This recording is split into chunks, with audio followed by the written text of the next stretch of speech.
At the beginning of the war, I promised to bring all the hostages home. Today, with the indispensable help, the determined and focused help, the unremitting help of President Trump and his team, and with the incredible sacrifice and courage of the soldiers of Israel, we are fulfilling that promise.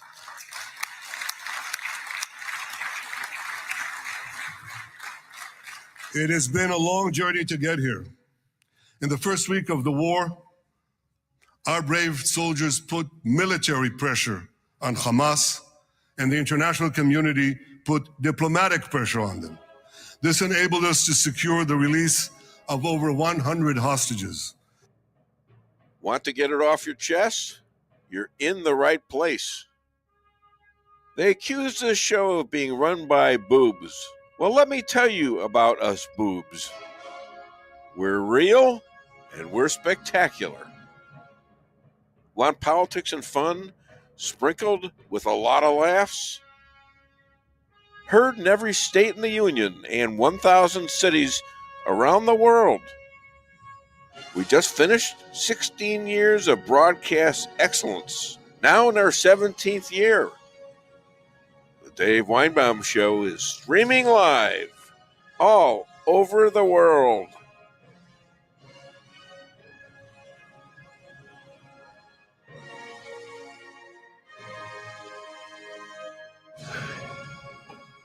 The one thing I'd like for you in your listening to this monologue is that Bibi Netanyahu is not a child murderer, that he's loved by his people. They have put him in charge of Israel for 18 years. At different times, I think it started about 1991.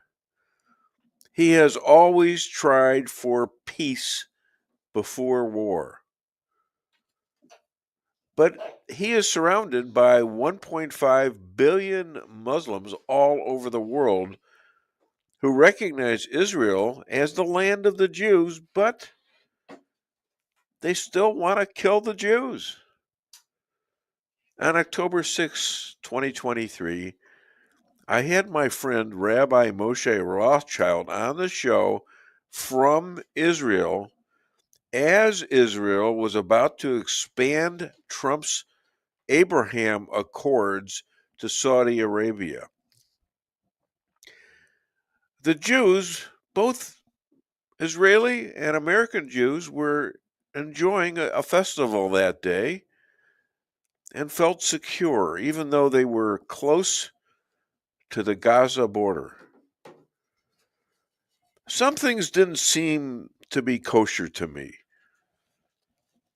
Biden was in office being run by Obama and his old staff who hated Israel.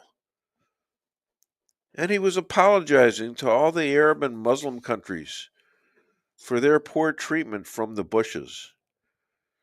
And then he put a cherry on top and left pallets in the middle of the night with $1.7 billion, not million, billion dollars. And this was all tax funded from Americans. They all had the idea of slashing Israel in half and emboldened the Arabs and Muslims. I asked the rabbi about Israel's safety and intel. He said it was excellent from Israel and U.S. sources. I reminded him of the shocking attack by Egypt in 1972 on Yom Kippur, where that was also a time that was totally unexpected. And he said, well, anything can happen, but we're ready for anything.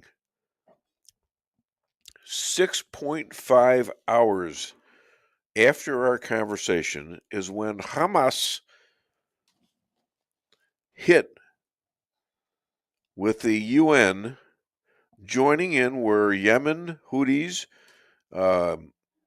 Hezbollah, Syria, a total of 7 or 8 countries attacked on 10/7 en masse, all controlled by Iran.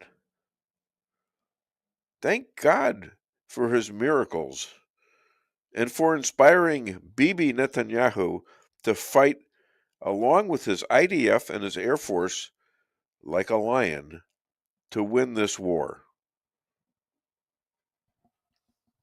But as time went on, we all know what happened. The diplomatic pressure was turned on its head. More and more governments bought into Hamas's false propaganda.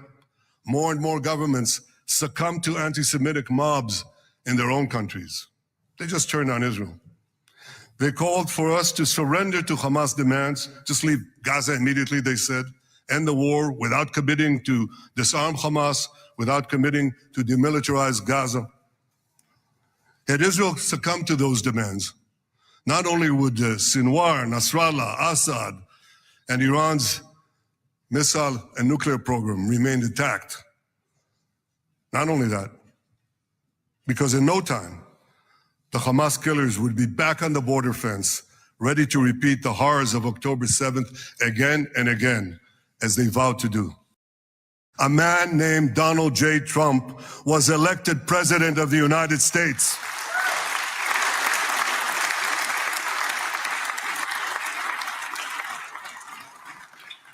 And ladies and gentlemen, overnight, everything changed. Everything.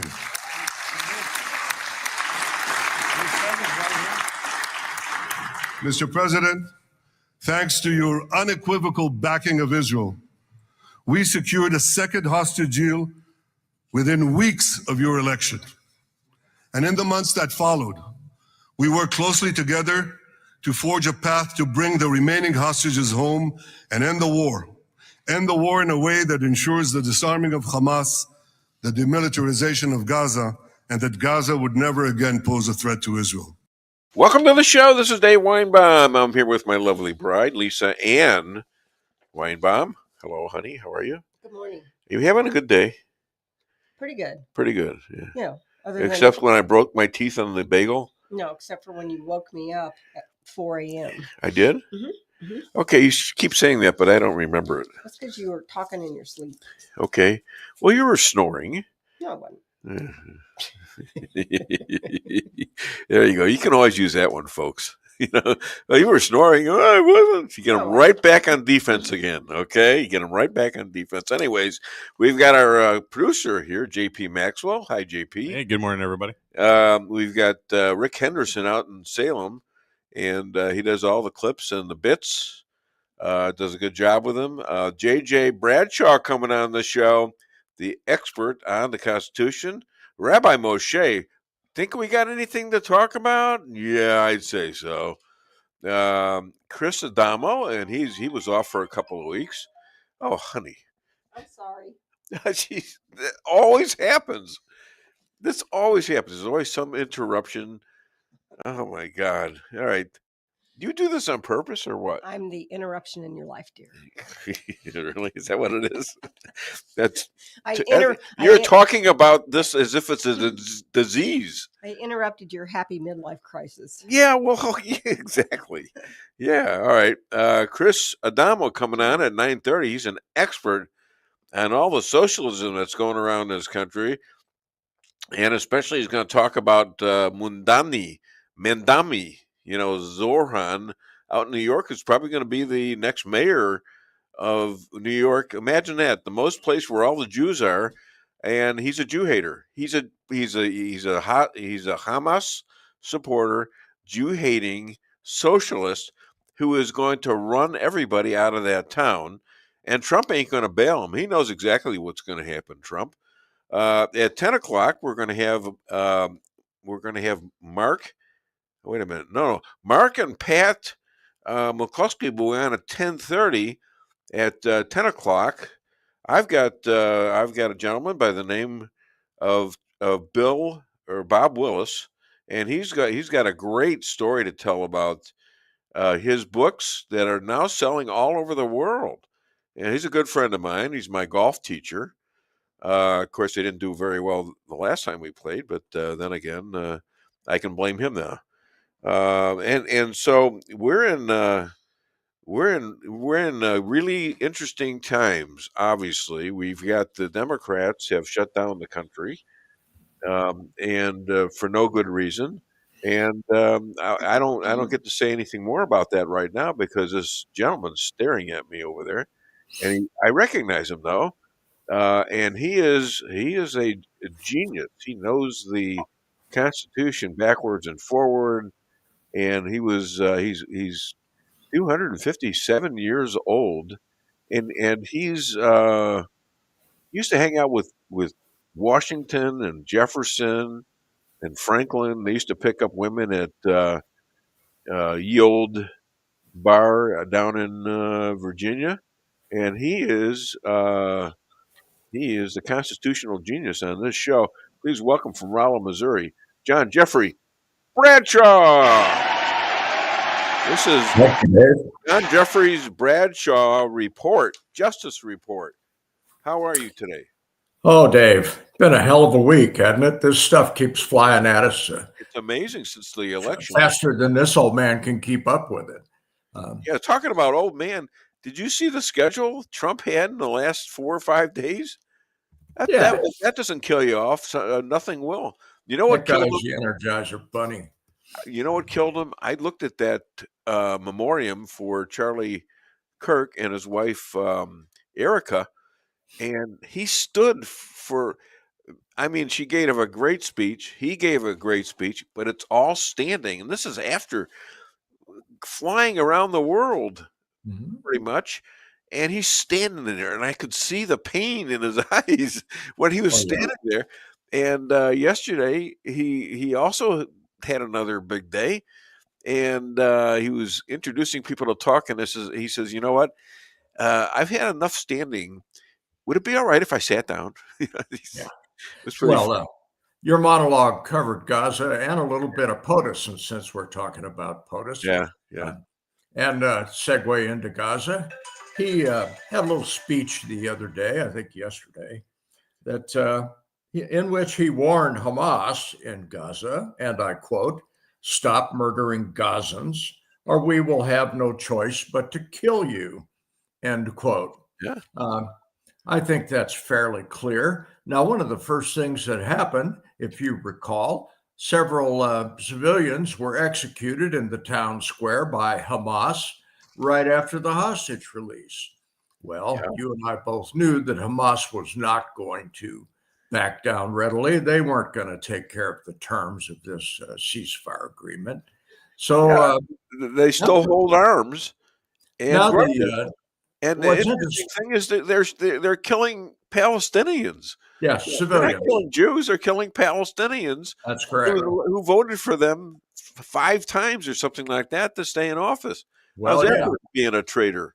What's so interesting about this to me is that you and I both know Donald Trump and Bibi Netanyahu are having plenty of conversations off the record in the back channels of this thing, as well as their negotiators. And what Trump said in public underscores what him and Bibi Netanyahu have been talking about, and that is Trump's fixing to give him the green light to go get him. With the hostages returned, they don't have a bargaining chip anymore. Well, they still have like 19 dead hostages, and some of them are American. Yeah, they claim they can't find them. What does the Democrats say to this? All these Democrats that are cheering against Israel. Yes. What did they say to the fact that there's a bunch of Americans that were taken hostages, and some of them are lying dead and unavailable to go home? Yeah, rotting, in fact. Yes.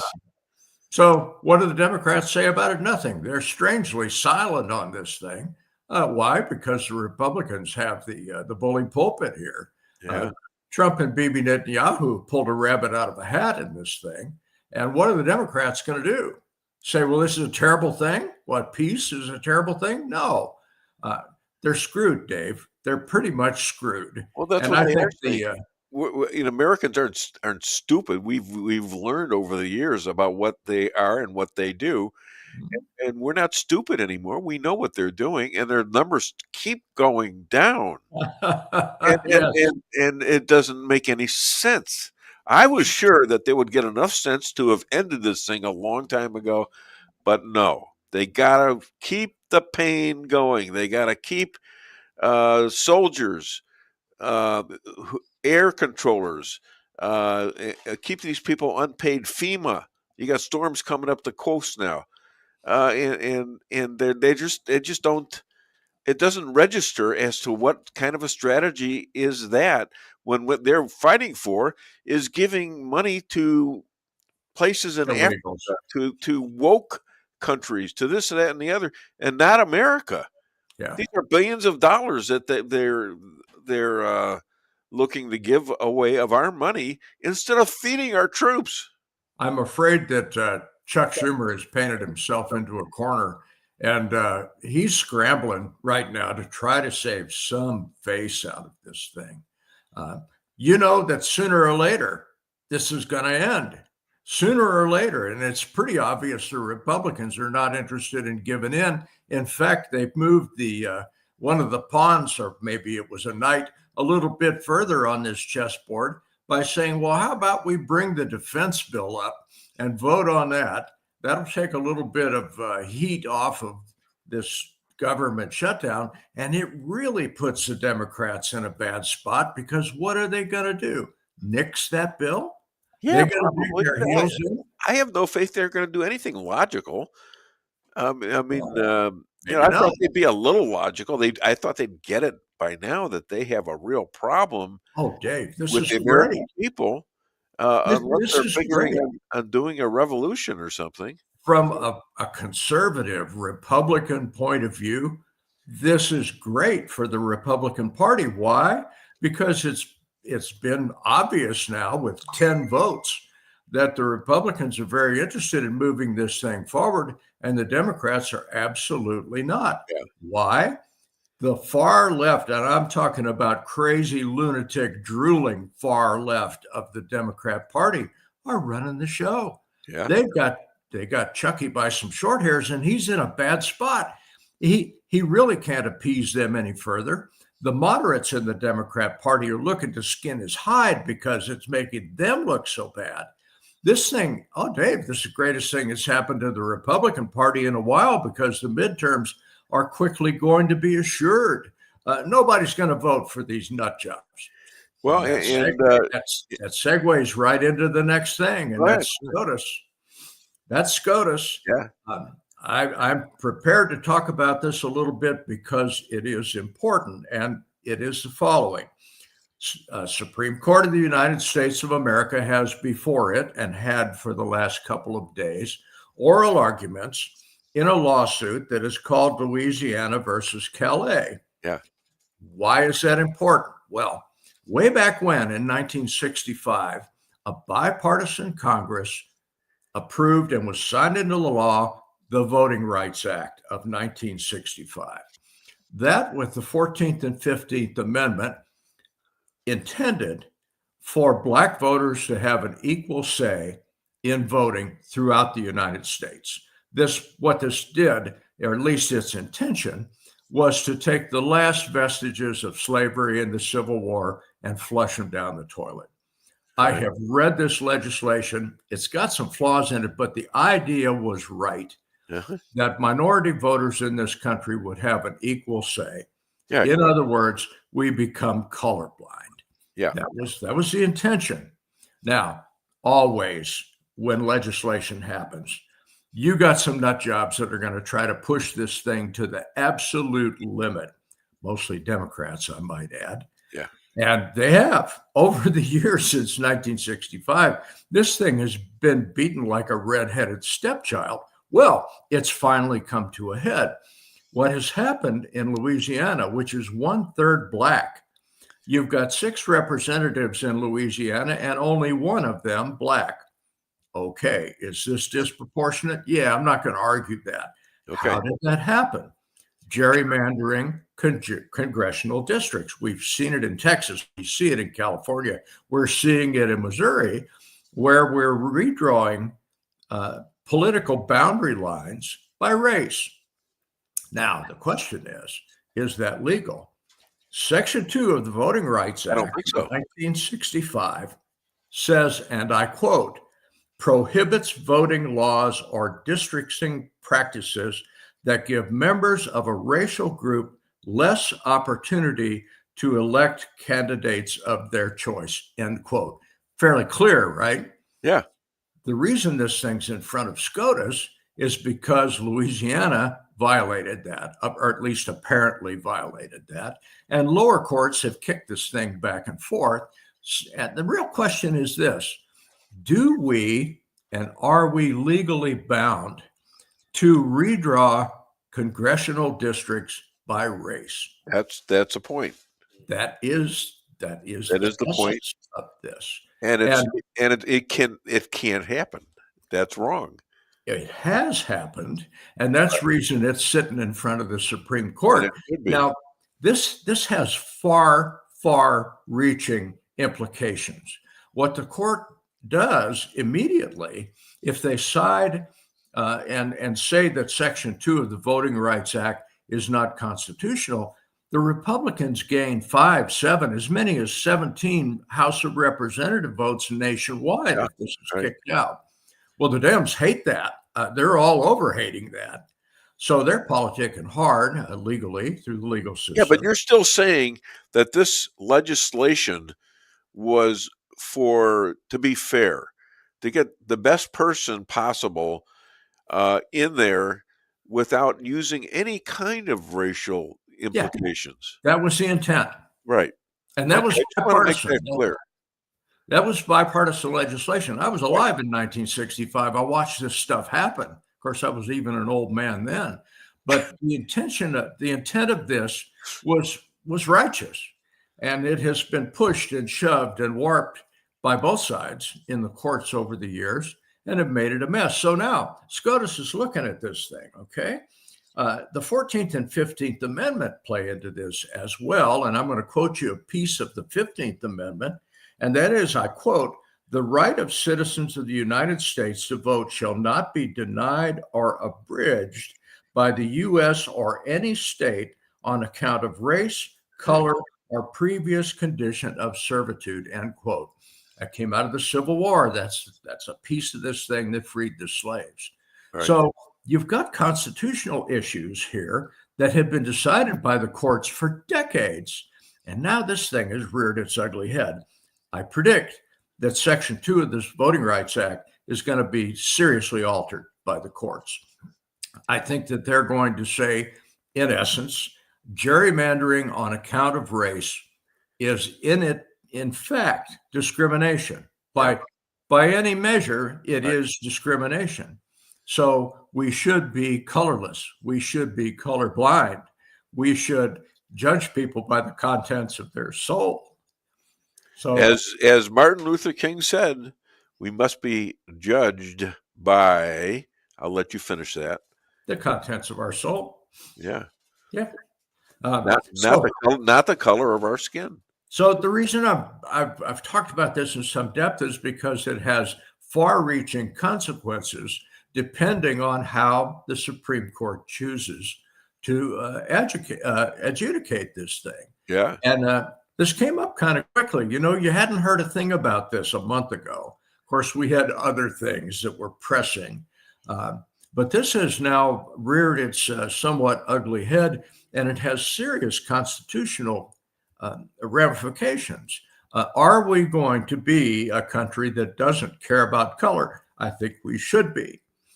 The Supremes have an opportunity here to set some things right that have been wrong since 1965. So that's really all I wanted to say about that. I wanted your listeners to know that this is a big deal, and it will have implications off into the future as far as the balance of our republic is concerned.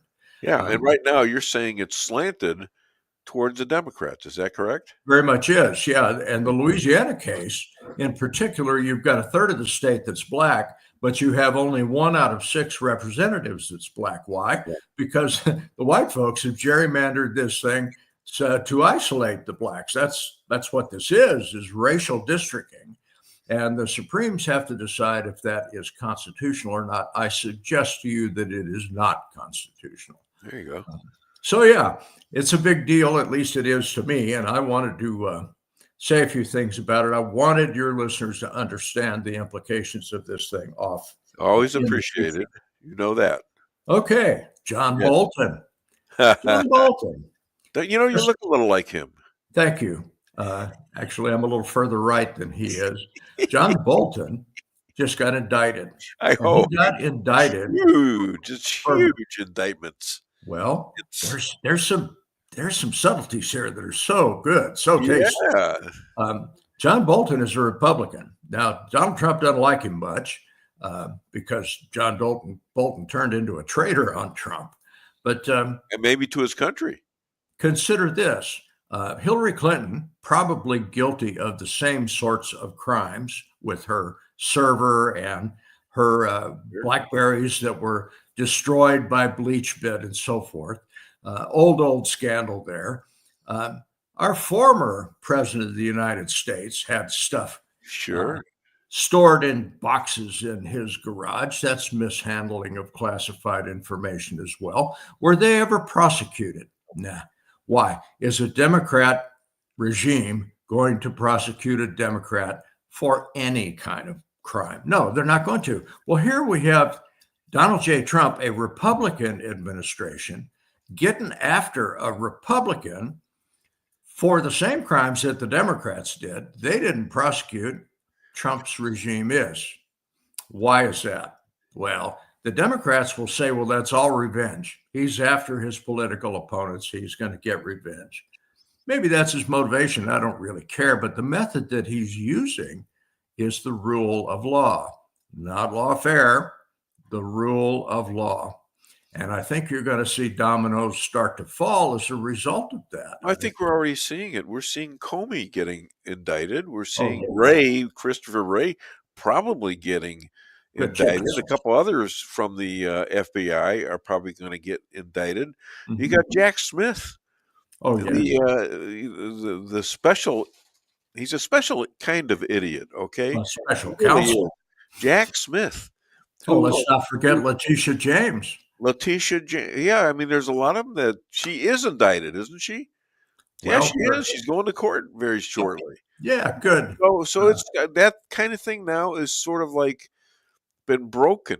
The Democrat control of that has been not eliminated necessarily. They probably have more sway in it, but it's been broken through several times. I think their power has been substantially diminished. Yeah, and if I was one of those folks, say a Jack Smith, for instance, I'd be hiding in my basement because he has done so many things that are obviously off base. And we said they were off base while he was doing them. And now this is catching up with him. Yeah. And I'm pleased to see that. That's probably a non-Christian attitude that I have about that. You should forgive and forget. Well, I'm afraid I can't forget this, and there's not a chance in hell I'm going to forgive this. You people went after my president, and it's time for you to pay the price. Good. I'll come visit you in prison. Not a chance. No way. Trump said, you know what? I can't do what Erica just did and accept him and forgive him. Yeah. I don't like my enemies. He says, I don't know how I'm going to fix that, but right now I don't like my enemies. And he never had for them.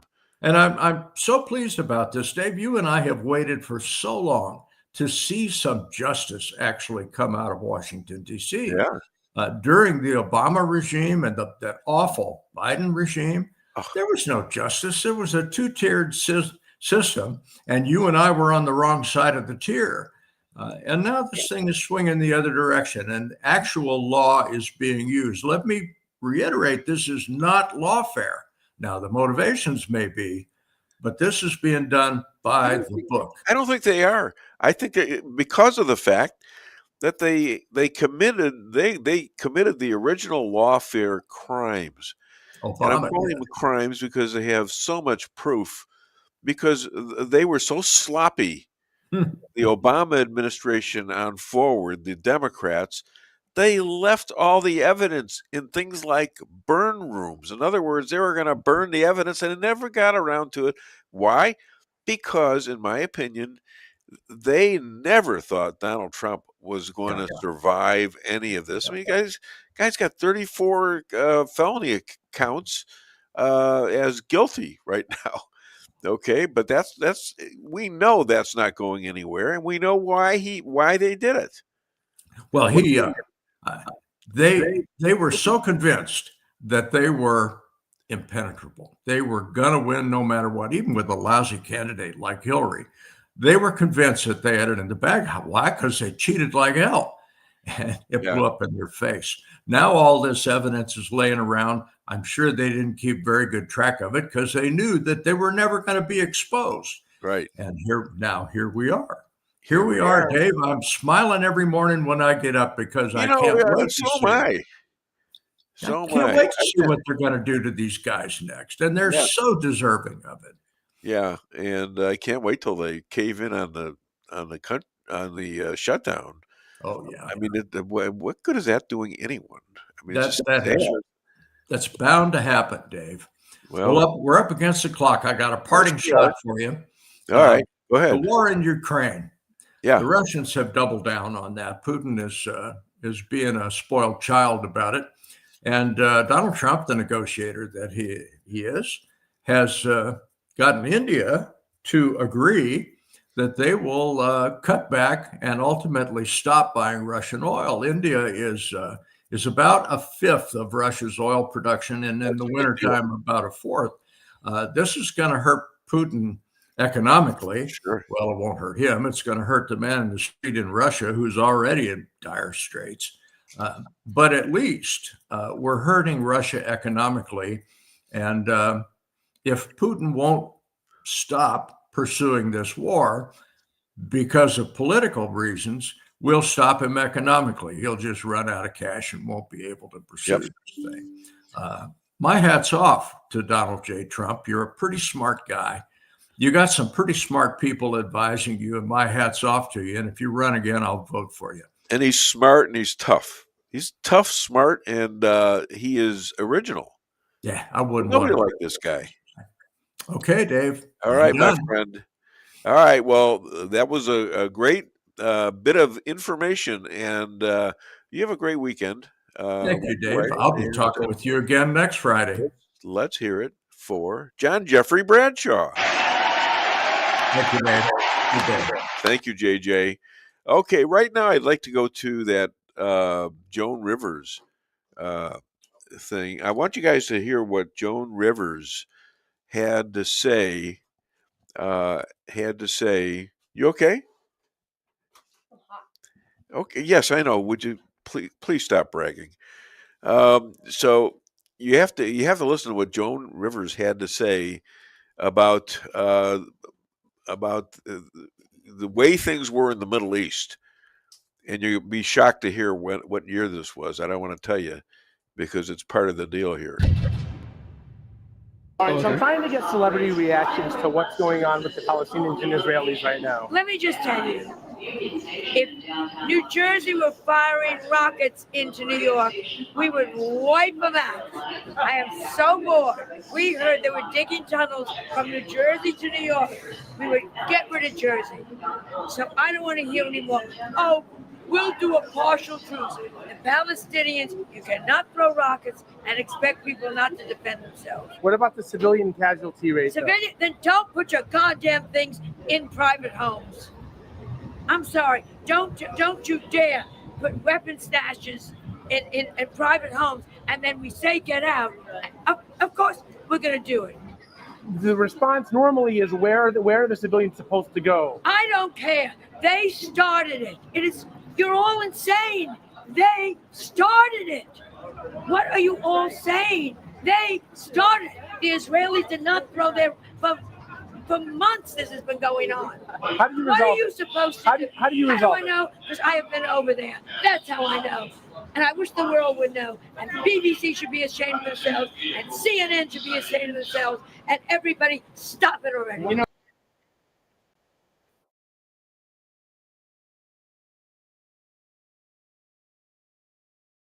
Your home is your castle, you don't need unwanted hassle. Don't let those creatures move in to stay. Let us protect your investments, that's what we're all about. Plank Termite and Pest Control will save the day. Plank is locally owned and family operated right here in Rolla, a Google preferred business. Our customer service and your satisfaction is our #1 goal. So call Plank today at 368-3333.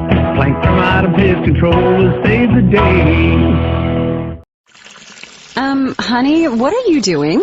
What does it look like I'm doing? It looks like you're filling up a swimming pool. Yep, I'm filling up a swimming pool. In our living room? How else am I going to watch the game and stay cool? If your AC is on the fritz, call Hartley's Climate Control. Hartley's is the area's best in HVAC repairs, installs, and maintenance. Knowledgeable, honest, and dependable. Serving Rolla and the surrounding areas for commercial or residential needs. Hartley's Climate Control. Community born, community raised, community serving. Call Hartley's Climate Control today at 573-368-3163.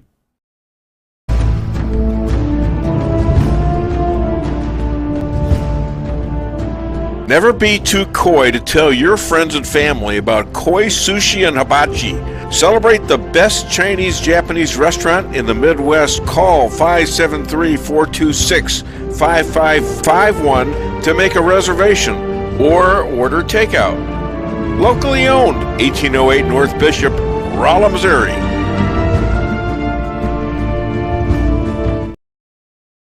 We can sum up McDonald's new crispy chicken sandwich in one word. Crispy, but also juicy and tender. Okay, it's crispy, juicy, tender, all one word. But then, also pickle. Oh, and potato bun, which is 2 words. Okay, we can't sum up our new crispy chicken sandwich in one word, so you'll just have to try it to understand it. Order ahead on the McDonald's app at participating McDonald's. Ba-da-ba-ba-ba. Mayoral's Quarry and Asphalt, 40 years serving cities, counties, and everyday businesses with driveways for people who live and work in our little piece of heaven right smack dab in the middle of America. Call 573-578-9101 for your free estimate of rocking, rolling, paving, driveways, sealing, and striping too. That's 573-578-9101 for your free estimate. Your home is your castle, you don't need unwanted hassle. Don't let those creatures move in to stay. Let us protect your investments, that's what we're all about. Plank Termite and Pest Control will save the day. Plank is locally owned and family operated right here in Rolla, a Google preferred business. Our customer service and your satisfaction is our #1 goal. So call Plank today at 368-3333. Plank Termite and Pest Control will save the day. At your locally owned Price Chopper, our standards are high because we know yours are. See for yourself what an incredible fresh selection of grocery items we have in store. Talk to our expert meat associates about what you're looking for. They're happy to meet any special requests like custom cuts, or see our expert produce associates on how to pick out the best fruits and vegetables. Quality in the deli means fresh, full flavor, and always delicious. If you're craving fresh baked goodness, we have that too. You can expect the best selection and the best value while interacting with our friendly and knowledgeable employees. You can find what you're looking for fast and easily at the best prices at Price Chopper. Fresh savings every day.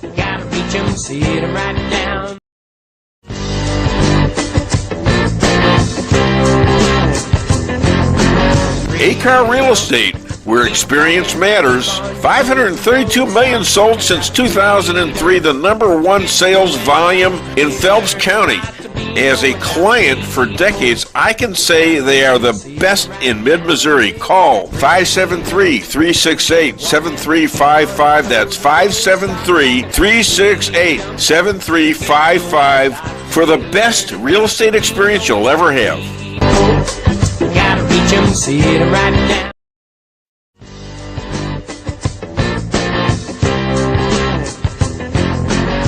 Insurance going up like crazy? Daniel and Henry Insurance is one of the largest private insurance companies in the world. Richard Boyette, 314-444-5011. He's my guy at Daniel and Henry for 10 years. Business or personal, call Richard at 314-444-5011. He's the best. At Town & Country Bank, we've got all the perks of a national bank, like online banking, quick loan approval, and you can deposit your check from your phone. But that's not why our customers love us. They love us because we still offer hometown customer service. Stop by one of our 2 Rolla locations and let our friendly team remind you how special hometown banking can be. We're locally owned and we'll take the time to understand your needs. Smart, friendly solutions. Town & Country Bank. Member FDIC, Equal Housing Lender.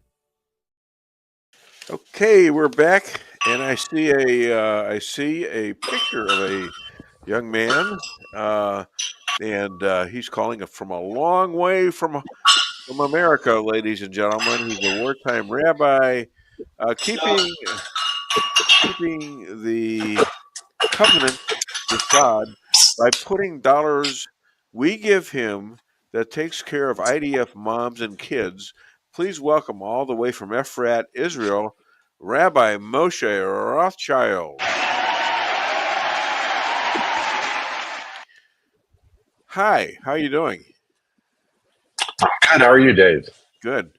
Zoran Mandami would arrest Bibi Netanyahu and maybe you if you came to New York City or maybe even New Jersey. What do you think of that? Look, I think he's a liar.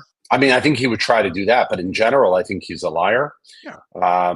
This week on the news, when Fox News asked him point blank if he thinks Hamas should disarm, he refused. He wouldn't answer. Yeah. And then when he was in a debate on stage, he said, of course they should, because I'm sure he looked at the polling and he looked at the response that he got from telling the truth of what he really thinks. So he got on stage and he had to lie.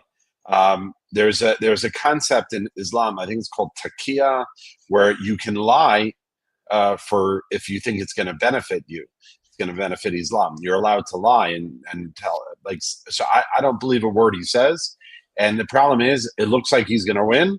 Yeah. And the guy is a liar. He's bad for New York. He's bad for America. But whatever. I don't know what happened to Americans. They just got dumb. What happened to all the Jews in New York? You got 8 million Jews in New York, don't you? Something like that? Yeah. I mean, you don't have 8 million Jews in New York. You have maybe 7 million Jews in all of America. Okay. The Jewish vote is big, and this is just New York City. There are Jews in Westchester and upstate New York, all over. Yeah. He's only running for the mayor of New York City. So there are a lot of minorities there. But, there's quite a few Jews. But still, you're talking about, there's a lot of black people, a lot of Asians, a lot of Hispanics. There are a lot of Jews. But nevertheless, this guy is probably going to win. And it's I'm more worried about this giving him a national platform. Rudy Giuliani was mayor of New York and then he ran for president. It's a huge platform. And if he wins, I already saw articles, the Democrats saying that he's got the playbook. He's got the playbook. AOC and him, right? And he figured out how to win. And the Democrat, like Kamala, they're fumbling. The Democratic Party can't win. Their numbers are so low. But somehow he's getting a lot of money from somewhere. Yeah. Where is he getting his money from? Who knows? Family is Qatar, George Soros. I mean, who knows? But he's like, I would think so. Yeah, wouldn't put it past him. So it's troubling. Martha McCullen interviewed him. He cites 5 killed Palestinians killed by Israel. But he doesn't mention the fact that they were approaching these Israelis over a yellow line that had been drawn, and they were armed and they were threatening. Number one. And number two, he doesn't talk at all about 10/7/23 and the murder of 1.3 thousand Israelis and Americans and the taking of hostages. Yeah, I mean, like I said, he's a liar. He's sympathetic with terrorists, with Hamas. He's sympathetic with the Palestinians, and I'm not talking about in a good way. He's sympathetic with Israel haters, with anti-Semites, but he just lies about it, and he smiles and he looks good, and he looks good. Count my blessings that I don't live there anymore. Him and AOC look good, and up until they utter a full sentence, they sound good.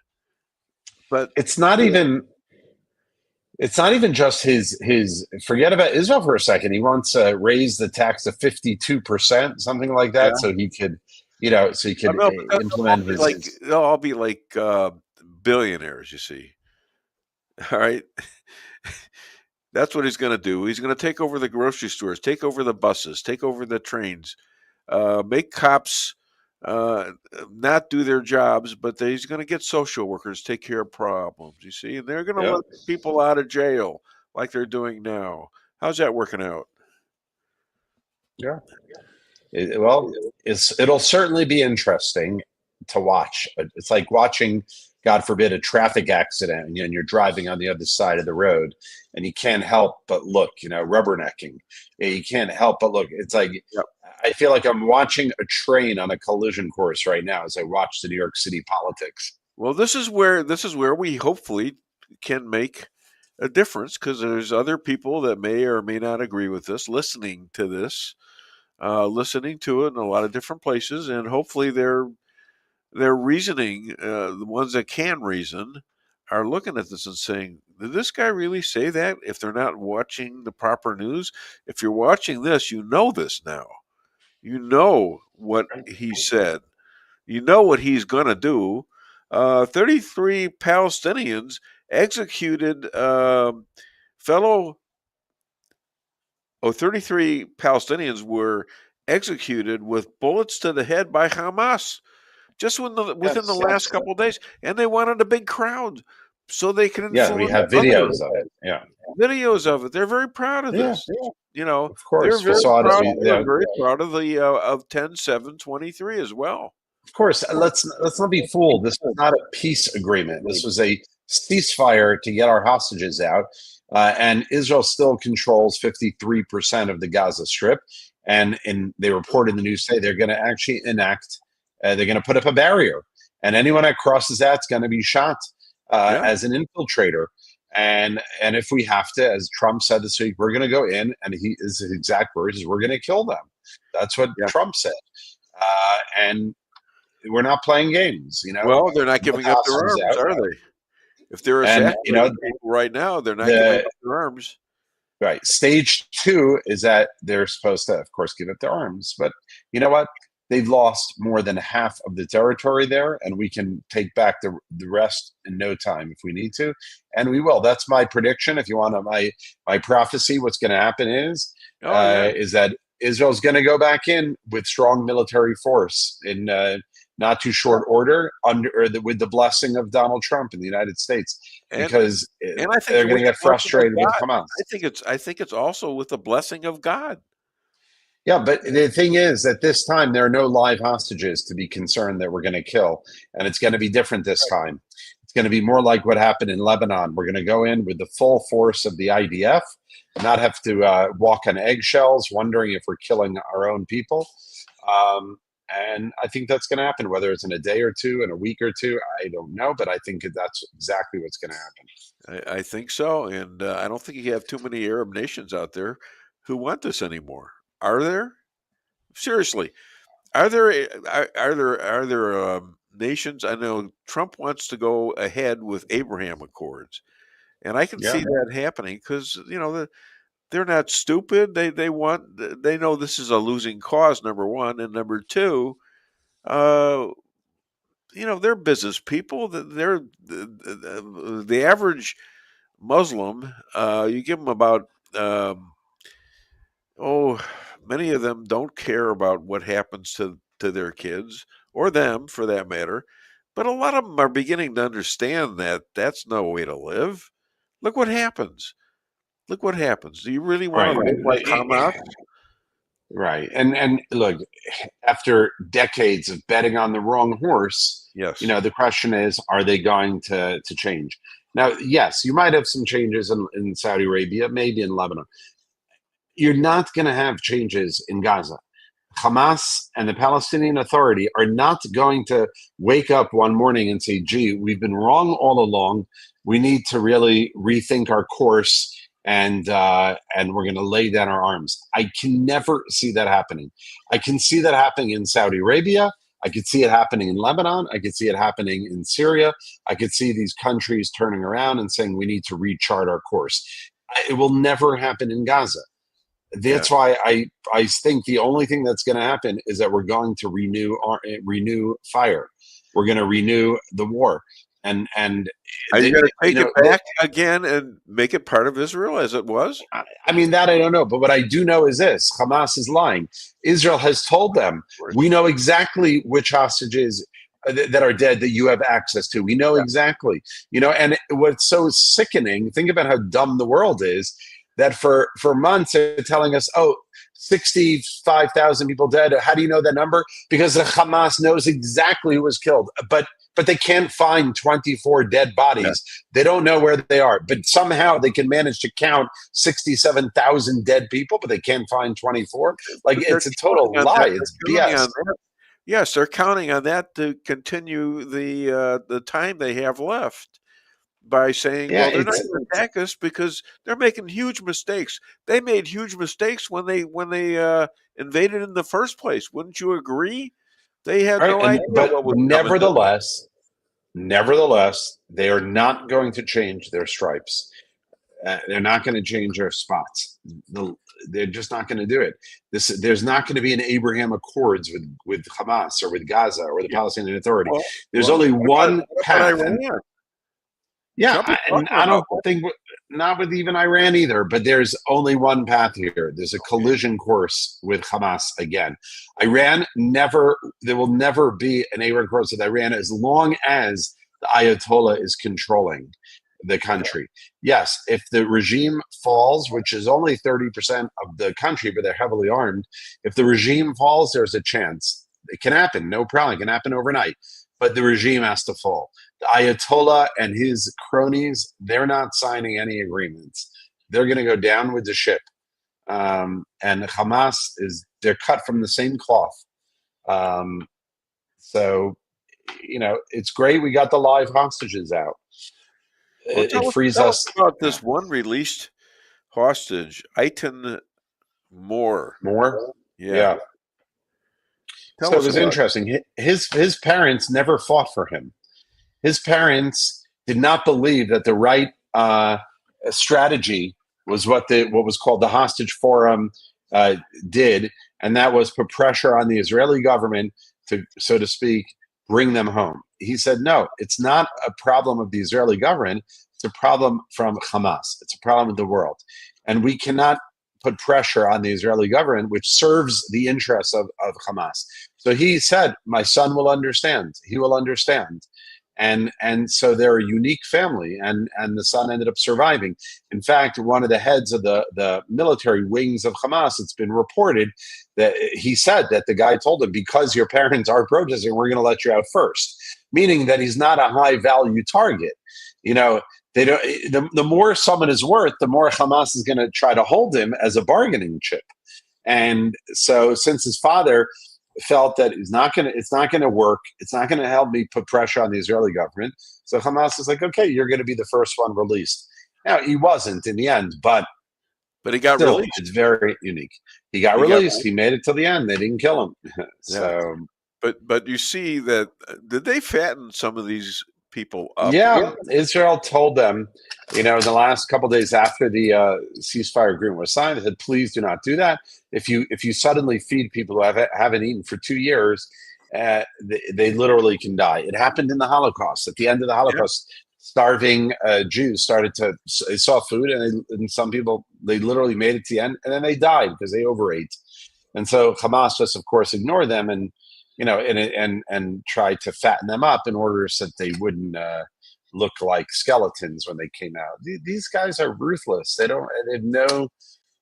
Even when they lose, there's no, Well, we know that now. There's a lot of. We knew it before. Well, we knew it in the last 2 years. Somehow you kept on doing the the hiding of things. Where they bomb you and you bomb them a little bit, and then you'd have a new ceasefire for what? How many times? 17 times. And the last time they attacked you on October 7th, 23, that was during a ceasefire, wasn't it? I mean, isn't that the definition of war? War always begins when there's no war before it. You don't go from war to war. Always a ceasefire, but you're not wrong, but it's not as simple as that. Remember, we're in a region where our neighbors are not Canada and Mexico. We're also a small country, and we don't want our kids in harm's way for every moment of their lives. So there were different strategies since 1948 that Israel has tried, including the 1993 Oslo Accords, where the country was split. Do we do it? Do we not do it? We had the peace treaty with Egypt, which has been successful. We've had a peace treaty with Jordan that has been successful. And with Syria for 50 years, we had a very quiet border, even though it was not a peace treaty.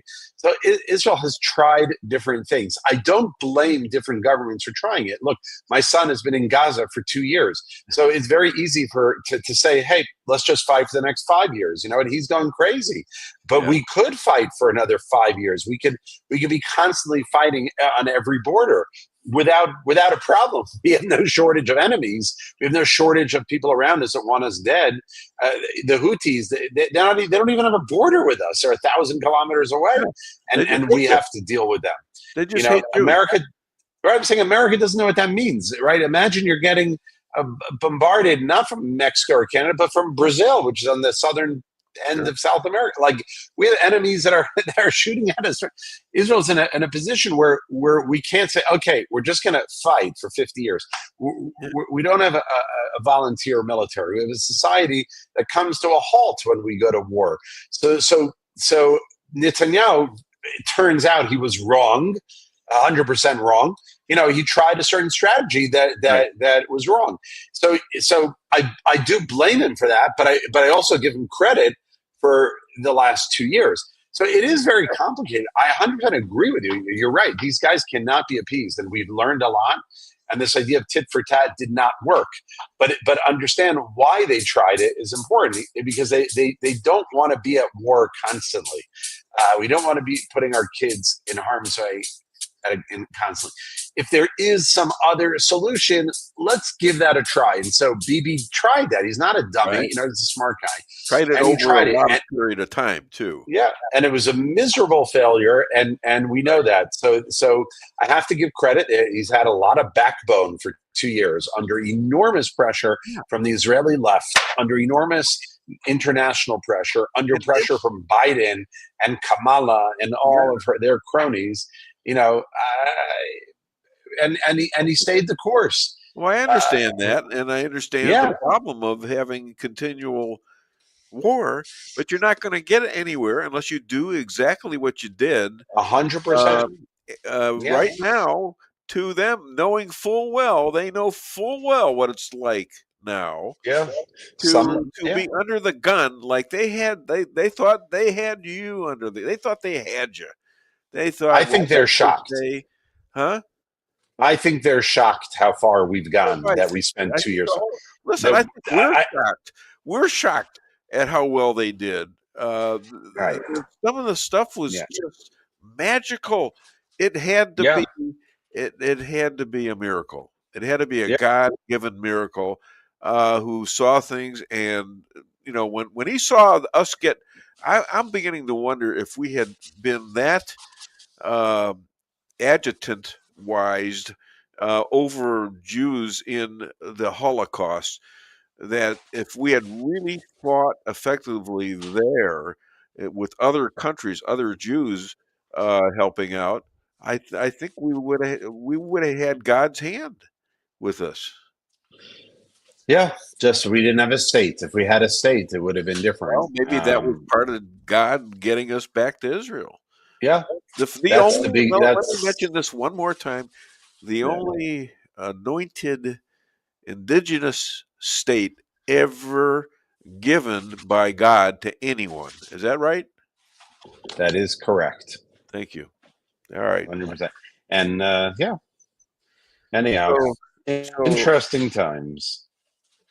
So things are better when you're displaying challah bread for the Sabbath, and I assume that you baked it. Yes, they're not just regular. That's called pretzel challah, where it tastes pretzel challah. Ooh, right. Maybe next time I come, Dave, I'll bring you one. You'll try. You'll see. Well, you're not getting in the house if you don't. I want one of those. Okay. Any Rabbi rants or scoops? I already think I gave mine. Huh? I think I already had one. Well, I'm praying for your boy and the rest of your family that he gets the hell out of there already. He's done his. Well, he's home now. They extended his leave right now till Sunday. So Sunday, and then he's got to go back into that clutter. Yeah, he's been home. That'll make it like 2 weeks. He's been home. That's like unbelievable. So he's going back Sunday, and we'll see. Maybe they'll send him home again. We're hoping. Hopefully. Yeah. All right, Rabbi. Shabbat. All right, guys. God bless. Shabbat shalom. Family. Thank you. And by the way, other than Dave Weinbaum Show, where can people find and contribute? Buy your book. First, they can grab a copy of Secrets of the Hebrew Bible.org if they like, or they can go to our website, IsraelAlliance.org, or Facebook.com/Israel Alliance. We'd love to hear from you. You know, Rabbi, I went to a silent auction, but a mime got all the good stuff. Ladies and gentlemen, Rabbi Moshe Rothschild. All right, thank you. All right, guys. Okay, take care. Shabbat shalom, everyone. Shabbat shalom. Okay. All right, that was the Rabbi. Let's do something funny, because that's not funny. It's terrible what went on. But you know what? They found themselves. They found themselves. They found themselves doing exactly what God wants us to do, and that's to fight our way out of it and to think our way out of it. So as part of, Christian faith, we, at least I'll speak for myself. I believe that God doesn't do bad things to us. We're in a world where bad things happen, but then things can be turned around for his good. And then we get the benefit of that if we're doing the right thing. And it seems like that's exactly what happened here. Israel went to their own defense, and God shone his face on them because of so many things had to happen in such a way for them to win the war. And it happened. Yeah. Oh, perfectly. yeah. Perfectly, and without a lot of a lot of unnecessary civilian deaths. Now, it's hard to do that when you have a country that's attacking you that puts their kids in schools right above where their headquarters are. Yep. Okay, or in hospitals where they have offices for these highfalutin generals and things like that in their army underneath a hospital. Okay, so and how do we take the blame out of that? By the way, does anyone here know when Joan Rivers gave the talk that I played on the show? Anybody? Give me a call, 573-578-2700, or you can also reach us on Facebook, X, YouTube, and Rumble through comment. And one more quick thing, too. Yeah. I'm doing a Bible plan where I'm trying to read the Bible in its entirety in a year and a half. Never read the Bible all the way through. Ooh. And so I'm in the Old Testament right now, in Deuteronomy, where they're getting ready to cross into the Promised Land. And God is, through Moses, telling the Israelites, don't forget what I've done for you. And he went back and told the stories about how there were certain people and territories. And he said, I've given them to you. Just go take them. And they did it. And so many times this happened. Well, they're getting ready to do it right before they entered, because the promised land they were in was inhabited by another people. And he said, I'm getting ready to deliver them. They're technically stronger than you, but through my might, Canaanites. Yes, you're going to beat them. And to me, we saw the exact thing play out again, where something evil was done and God delivered them into their hands. That was a replica of what that was. Yep. And they said, kill them all. God said, kill them all, you know. And, you know, that would be a little scary, but, you know, he did say that. So anyways, let's do, you know what? Somebody told me they were taking tequila to be healthy. Oh, it was Rick yesterday, wasn't it? Yep. Yeah. Okay. Let's play this for Rick. If he's listening, that would be pretty funny.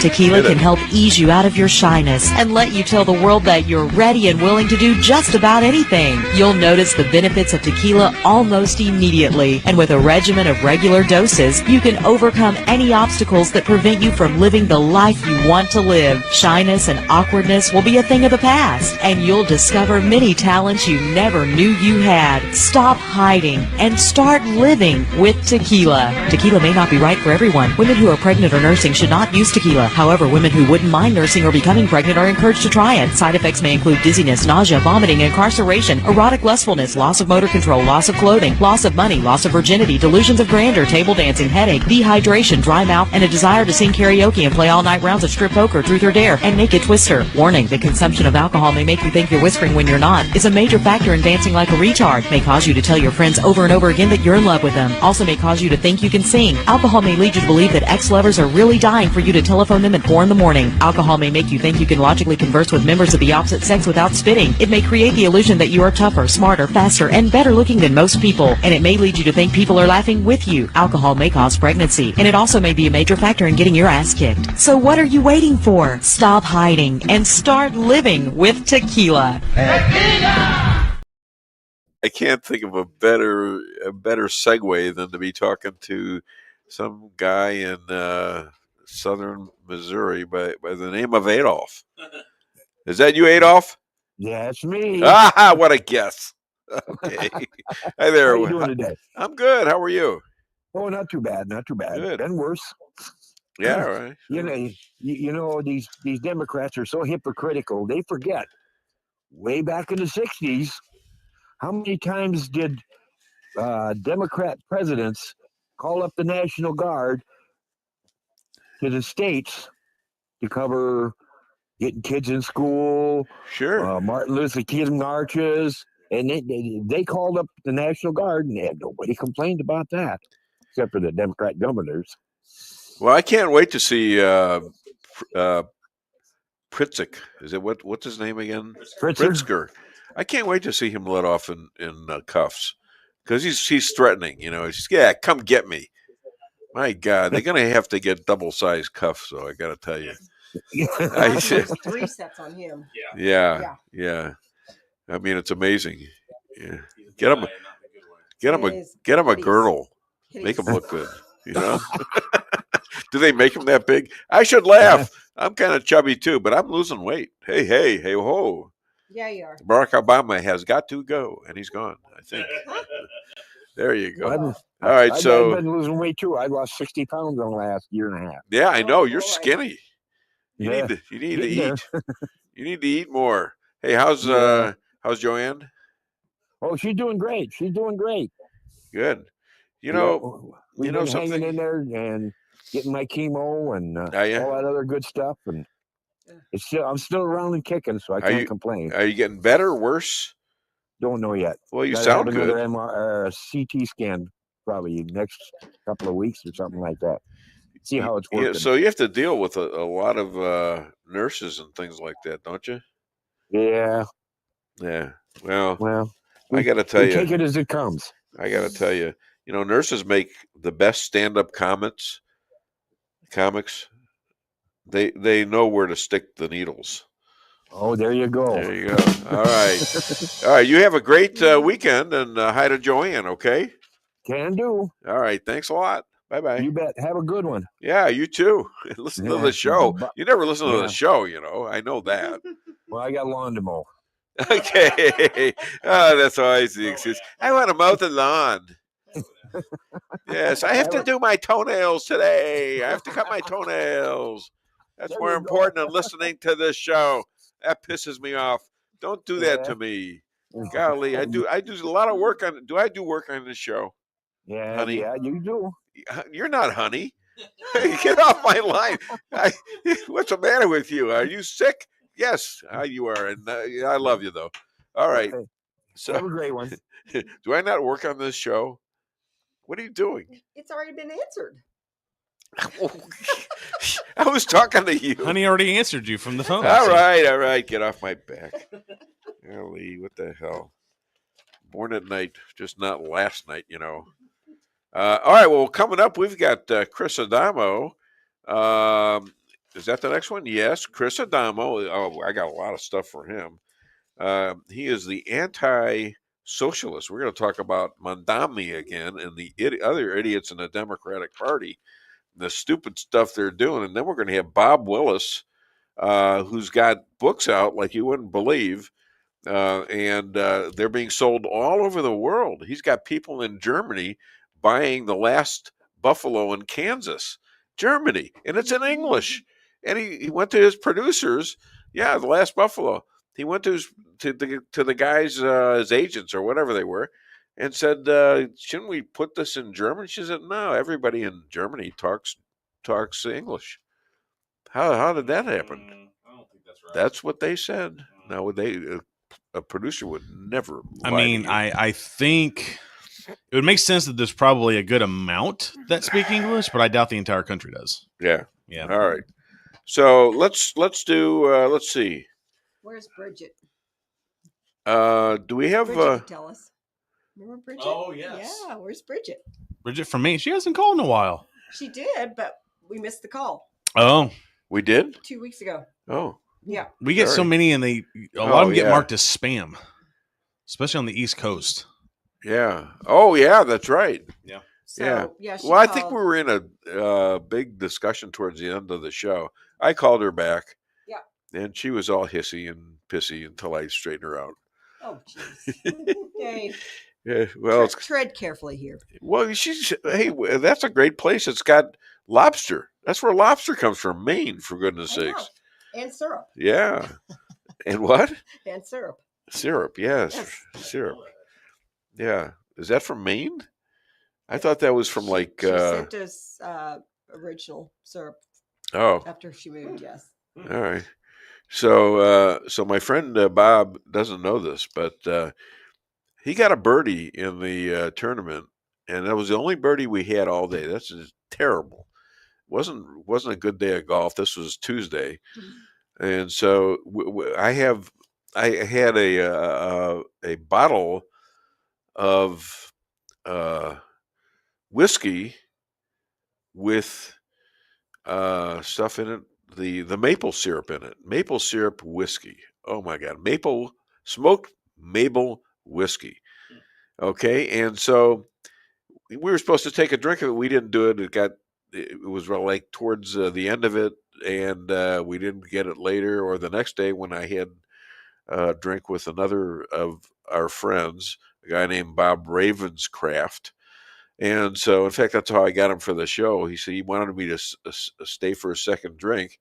And I says, I can't. I got to do show prep unless you're willing to show up at 10 o'clock on Friday. And he agreed to that. And, he's still got a book to sell. And this guy's an amazing guy, all right? And he's a good friend of mine. And he's taught me golf. He was a great athlete at Kansas. Knew Gale Sayers and people like that. So it was interesting. He's an old guy, sort of like me, a little older than I am. Anyways, I think we ought to do let's do the Brit. We haven't done him in such a long time. And I want you guys to remember, this is in the beginnings, earlier beginnings of the Biden administration. I love America. It's an amazing place. And do you know what I've come to realize, right? Americans, you basically do everything that we do, but you do it bigger and you do it better. Like, we have stupid people here. But your stupid people are world class. And that is not me saying, oh, all Americans are stupid. No, America also has the smartest people on the planet. What I'm saying is that when America does stupid, you do stupid. Like, our village idiot is in a park shouting at clouds. Yours is president.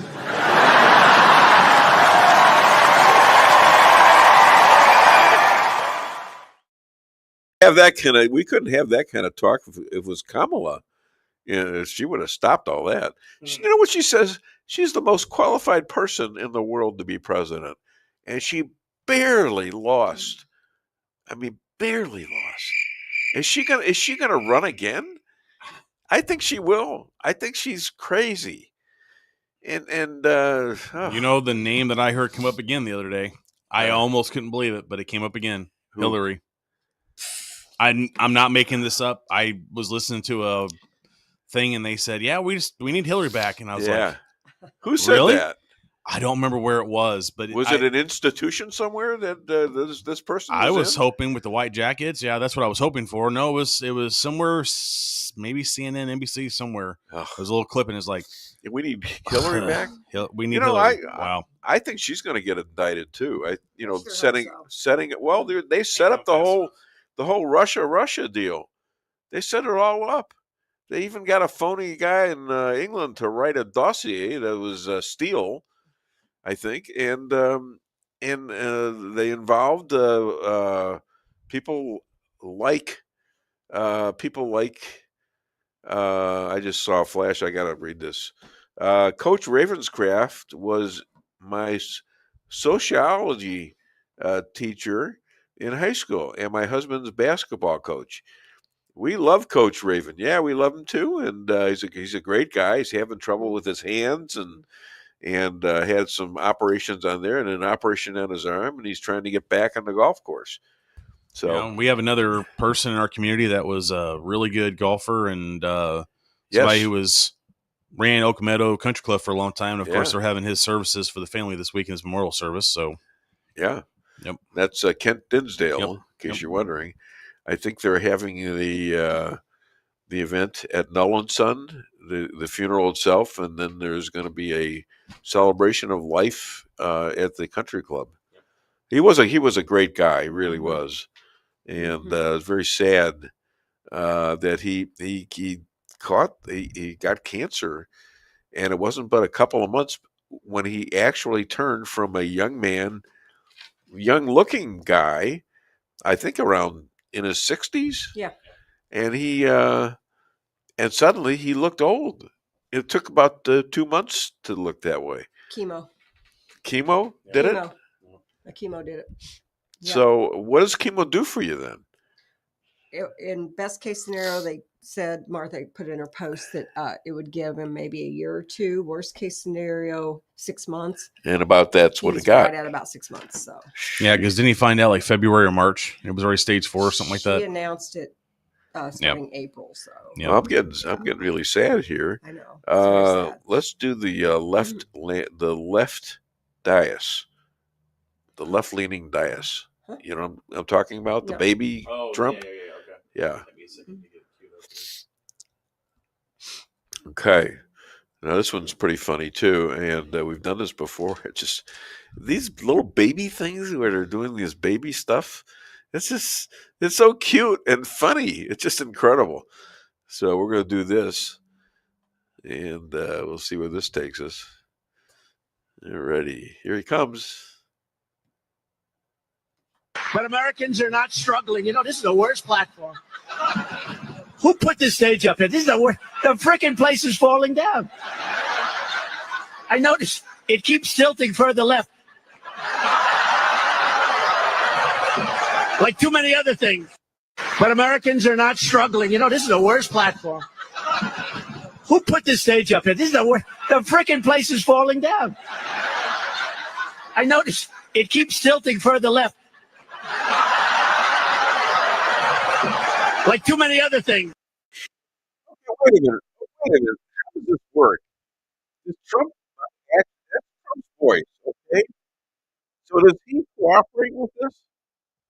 So from what I understand, it's kind of like an AI thing. They can take somebody's, like Trump's head, make it look more Like a youthful, baby. like a baby, and then just stick it on there with something where he was actually talking. Yeah.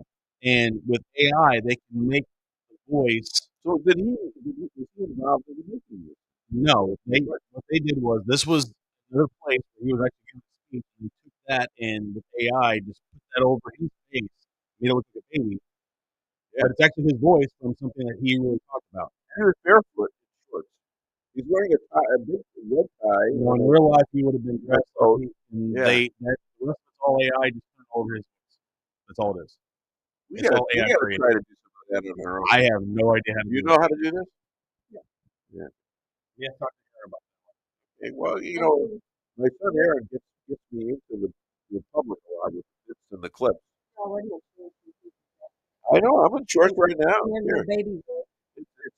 It's October 17th, and here I am. Do this. Okay. Yeah, see that? Ooh. This is all you get, buddy. This is all you get, girls. No, that's it. I'm married. Leave me alone. Leave me alone. That's right. I'm married now. Leave me alone. Yeah, that's just wrong. I feel so guilty. I don't care. Okay, so we got the president. We got other things. Let's talk about stuff that's going on in the world, and then we're going to have Willis on. And we've done both of our. We've done both of our. You sure?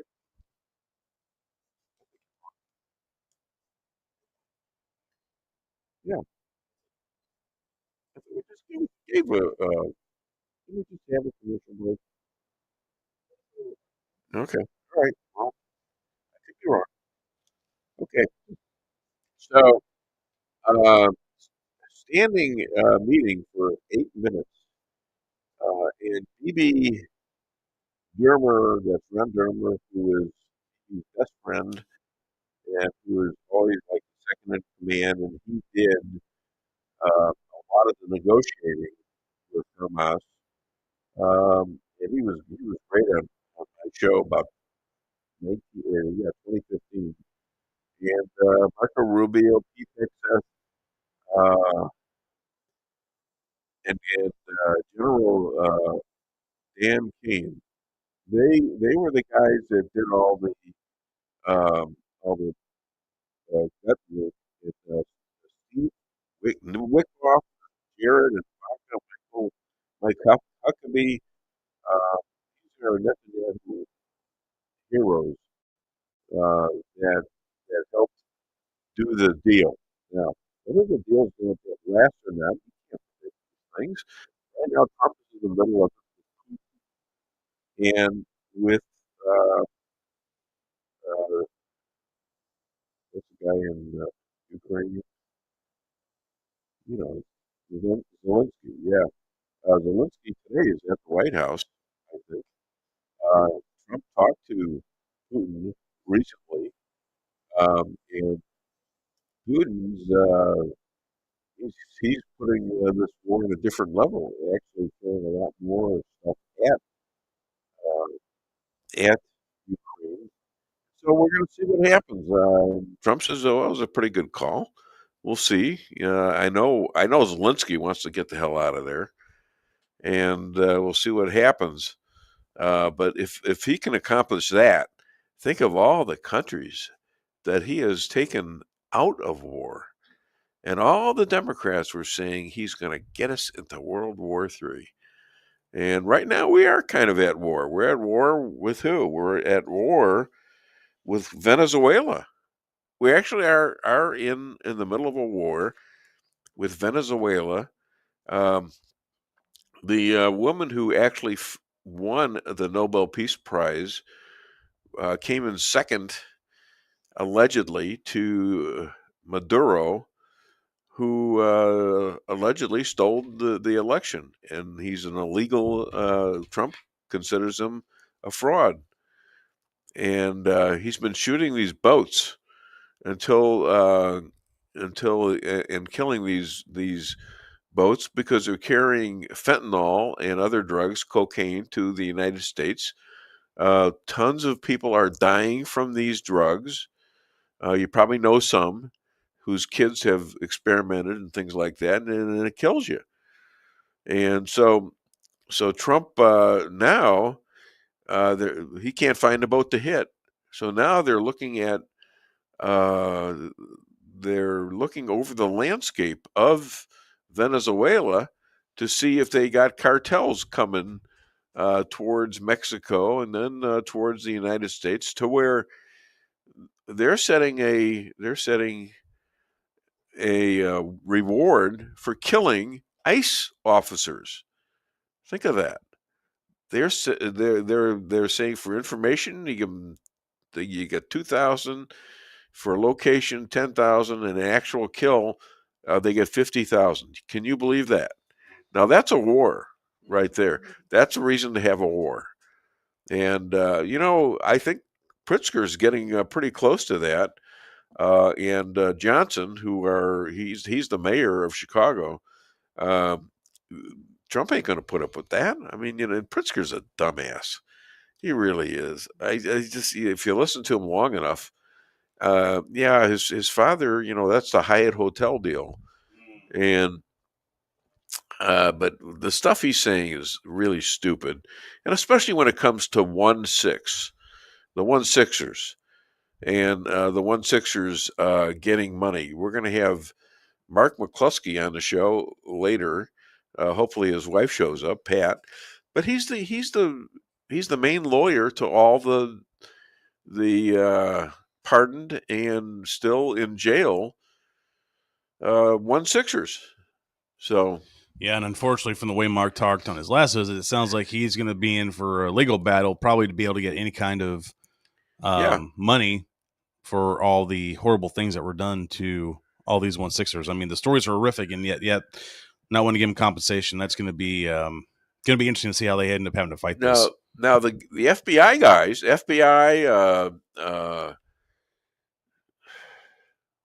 what's his name? Damn. Okay, the FBI guys, Comey and Christopher Wray had these guys jailed, basically, for no reason at all, without coverage. There was nobody took offense at the 1-6 event, other than the cops. And the one that was killed on the floor that day was Ashley Babbitt, a supporter of Trump, and yet she was a supporter of the cops. And there's no rhyme or reason why Michael, whatever his name was, Michael, the head of the Michael Byrd, there's no reason for him to get off the hook like that. All right. Well, now there were several things. Let me put that on there. Christopher Ronzini. Hi, Godfather. Good morning to the most beautiful Lady Lisa Weinbaum. Oh. And to Dave and the crew. It's making me blush. And to Dave and the crew. Notice he never says hi to us first. It's always hi to Lisa first. And you're just the crew. At least I get my name in there. Yeah, I'm just no name producer over hey, there. I got a good place for you, Pasta Land. That's Zia in on the hill. We had a great experience there. Shannon Reed, God's peace be with the Dinsdale family. Yeah. Yes, thank you. Amen. Kathy Sanford Dillon, good morning and happy Friday. Love and hugs to each of you. Weekend blessings for all. And guess who's early and eager to go? We got anybody else? That was it. Okay. Well, the timing is excellent. And he's sort of recognizable. I haven't seen him in a while. Okay. And so he is an expert on socialism, its lies and dangers. He fixed the GOP of Wyoming up to, except for the governor. Please welcome my friend Chris Adamo. And I forgot to say that he is the author of Rules for Defeating Radicals. Did I get that right? You got it right. All right, good. I didn't exactly fix the Wyoming GOP. I like to think I was part of it, but I thought you said you did. Oh, there's a lot of people involved. There's a lot of Freedom Caucus people involved there, and Who led them? John Bear is the head. Bear, as in like BEAR, Bear, as he's the head of the Wyoming Freedom Caucus. Jeremy Haraldson is the vice chairman of the Freedom Caucus. He's also Speaker Pro Tem.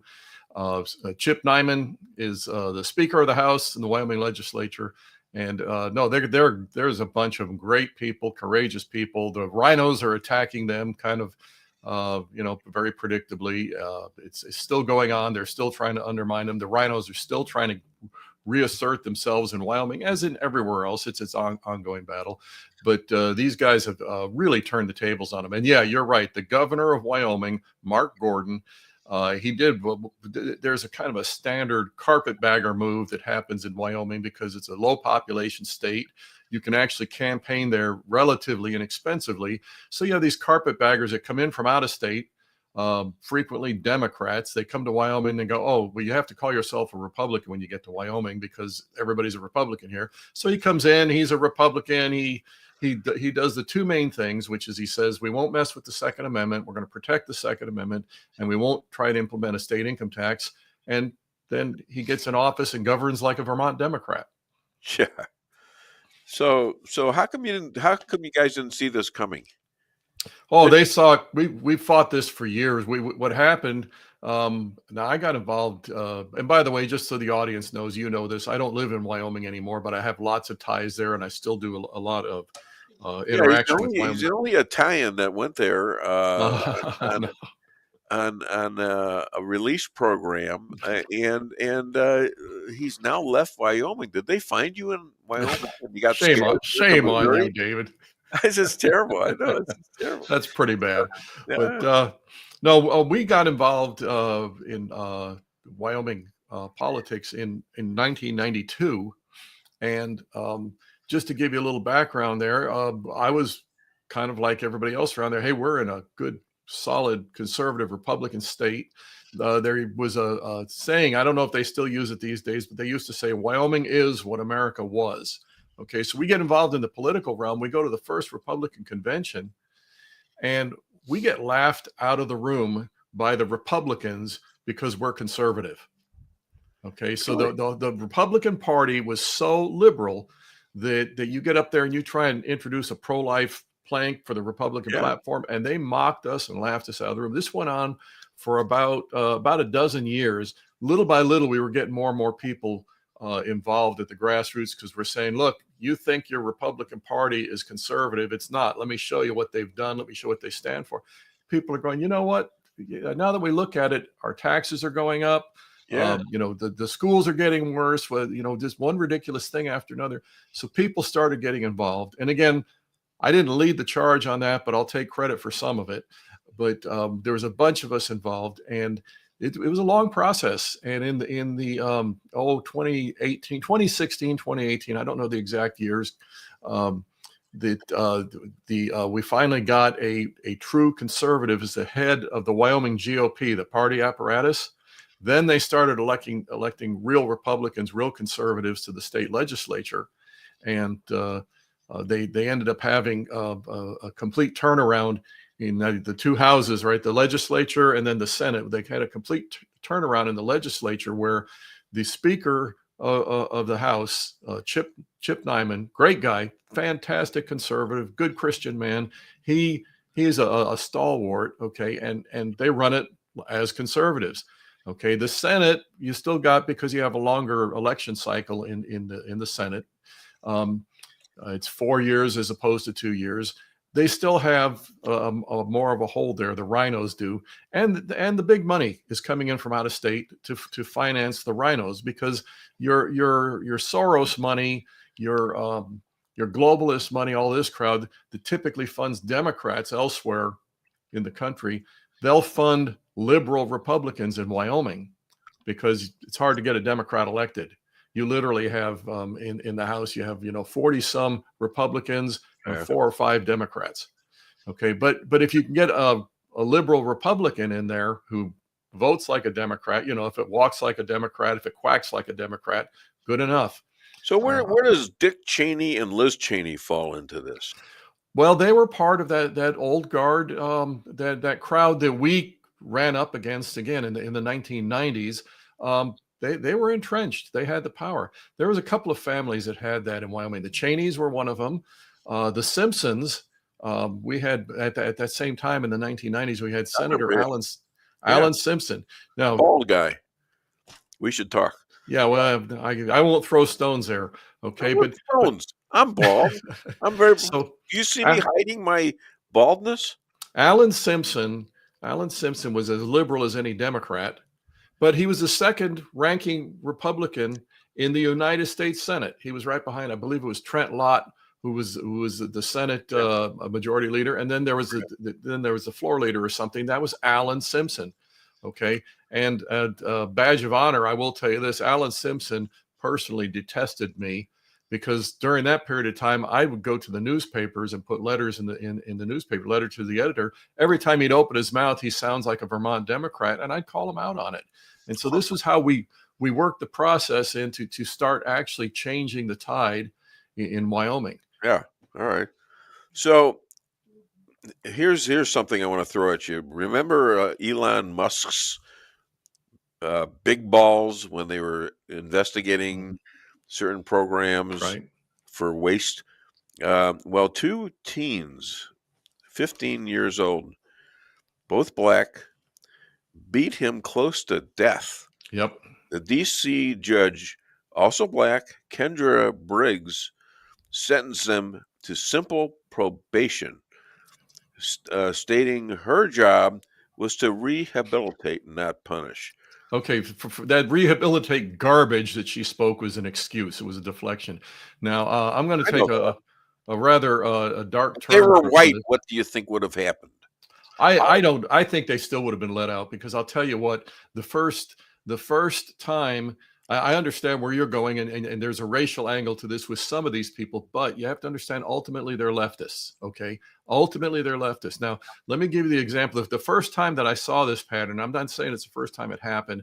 First time I saw it, and I said, this is dangerous. It was a white, little pasty white, skinny little professor out at Berkeley, California. And what he had done is he had taken a bicycle lock and put it inside a sock. And during an Antifa riot, he was out there and he was smacking people with this and bludgeoning people in the face with this and stuff like that. And he got same sort of thing. He got a couple of months of community service. Really? Okay, and this was several years ago. I want to say 6 years ago. It was during the first Trump administration. Now, here's the thing we need to understand about this, and America has got to wake up to this. The Holocaust did not become inevitable on the day that they started running the first gas chamber. Right. It did not become inevitable, and it became inevitable on the day that the first rock was thrown through the window of a Jewish business in Nazi Germany, and nothing was done about it. Right. Okay. And I mean, that's a really sinister prognostication about that, but it's the truth. The fact that the fact what you're talking about here, there is a racial component to this with these two punks in DC. And I'd like to also go on from that in a minute. Yeah, what about their parents? What about the community? What do these two little monsters do to their community? Well, this is what has become a winning issue to Trump. Is Absolutely. the blacks are tired of this crap, especially in the south side of Chicago. And I was going to mention that also, that definitely this judge, there could very well be Sorry. Okay. Everybody, I thought it's always the leftists. I'm sorry. Don't fire me. It's the leftists who are allergic to the truth there, Dave. Now you got me worried. So this judge very well could be doing this on a totally racial basis, but ultimately she's a leftist. You look at the rest of the stuff she says and does, she's a leftist. Okay. It's this ideology. Now, what you said a minute ago about a leftist is racism. That's racist. They'll use race when they can. Which one of them aren't racist? Yeah, they will do that. Your white leftists will attack a black conservative with just as much bigotry. The whole point being that they'll use racism or any other ugly thing call they them can. a traitor. Yeah, absolutely. Right. But there's a huge amount of Black Americans who want to see their country great. They want to see opportunities for their children. They want to send their children to government schools and get a proper education so their children can go out and succeed. And you know what happens? They go to government schools, and predominantly white liberals get in there in front of the classroom and say, well, you're too pathetic and helpless because you're Black and you're oppressed and all that. So you can't do anything in life but feel sorry for yourselves. Right. And so you have to have us to spoon feed you in order for you to survive. And there's the bigotry, and there's the real evil. And it's coming from leftists, some of whom may be Black, a lot of them are white. It's not a racial thing ultimately. It's a moral and cultural thing. Okay. Now you want to talk racism. Let's talk about Don Lemon. Have you heard about what he said? Go ahead. I don't know. He said a lot of things. Yeah, but Don Lemon just in the last few days said minorities need to arm themselves. Yeah. So they can shoot at ICE, basically ICE agents. Okay. That is incitement. That is criminal incitement. Don Lemon needs to go to jail for trying to incite violence. Absolutely. So does by the way, so does Pritzker. Oh, absolutely. And Johnson, the mayor of Chicago. Yeah. No. The mayor of Chicago is Black. Pritzker's as lily white as they come. They're leftists, and the goal of these people is to at this point, the very specific thing they're trying to do is facilitate the illegal invasion. The purpose of that is to create as much chaos, as much discord in America as possible, because leftist ideology thrives on chaos and discord. What are we going to do about the 1-6ers is what I want to ask you, because Mark McCloskey is going to be on next, by the way. Okay. He's saying there's sort of like the rhinos don't want to touch it. No, who would want to touch it? Oh, yeah, you have lots of what we need to do, and I'll take this back to Wyoming, is when you have a difficult vote on a situation, you need to hold the vote. And if you lose the vote, you need to point to the people on your side who voted against you. Exactly. And then they get primaried. Yeah. I'm about ready to call Eric Schmidt the senator. I think he's a good guy, but nobody's doing anything about these 1-6. There's some of them are still in jail. Yeah, it's and McCloskey's getting a little bit pissed off about it. Well, and he has every reason to be really angry about that, because it's a bad thing. If we don't do anything about it, like you said, that's how Nazi Germany started. Yeah. It becomes a traditional thing. It becomes an accepted norm. An accepted norm. And what are we going to do the next time? And again, okay, so we don't want to call it Nazi Germany because there's no gas chambers, but there's the trains, and we're loading people on the trains. So what do? We wait till they start the gas chambers before we say, hey, this can't happen? By then it's too late. No,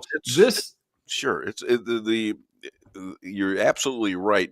If you don't stop this kind of stuff, now it will grow and continue until ultimately, as somebody suggested from the Obama administration, if we can't fix the minds of these MAGAs, we're going to have to kill them. That's exactly the mentality. 5 million to 50 million people, just like that.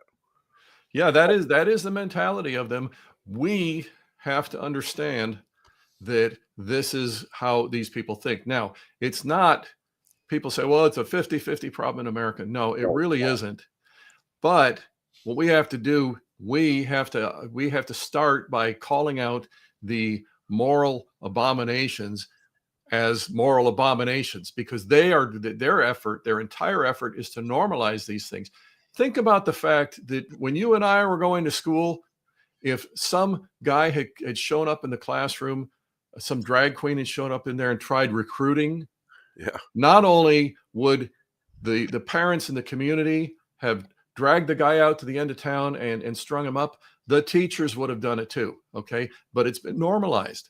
Now, if you show up at a school board meeting and you say this shouldn't be happening, now you're a hate monger. Okay, see how And they've and the cops will attack you and throw you in jail. because the sicko, the pervert in the classroom trying to molest these children, that's been normalized. Okay, that goes back to my book, goes back to the Alinsky strategy. They get on their phony moral high ground, and we let them.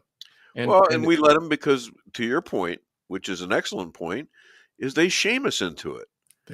Yep. And you don't take that crap. You know, and personally, before I met you, I never took that crap. And so I totally agree with you. It's like Mark McCloskey doesn't take that crap either. Listen, it's like we're twins, separated at birth. You know. But come on. I'm not going to say anything. Good. Go with the rest of that because he's that kind of guest. So yeah, funny bastard. Yeah. What was that? That was reminding you to laugh. Oh. Get the wrinkles out of your face and laugh. You. Go ahead.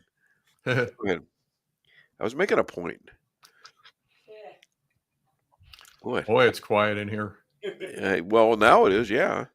Thank God. So Charlie Kirk overfills the Oklahoma Stadium last night. What's your take on Charlie Kirk? In general, his effect on our government, our religion, our young people, did I say religion? Yeah. Charlie Kirk was a Christian. Charlie Kirk spoke as a Christian, and when he dealt with, and this is the key part, and I'm talking now to pastors across America because there's a movement of pastors to stay out of politics.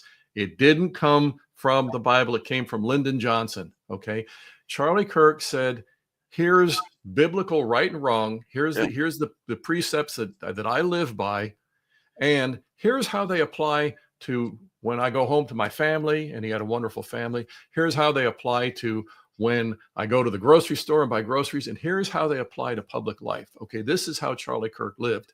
And because of that, his martyrdom has become an example to people that's what we're supposed to be doing.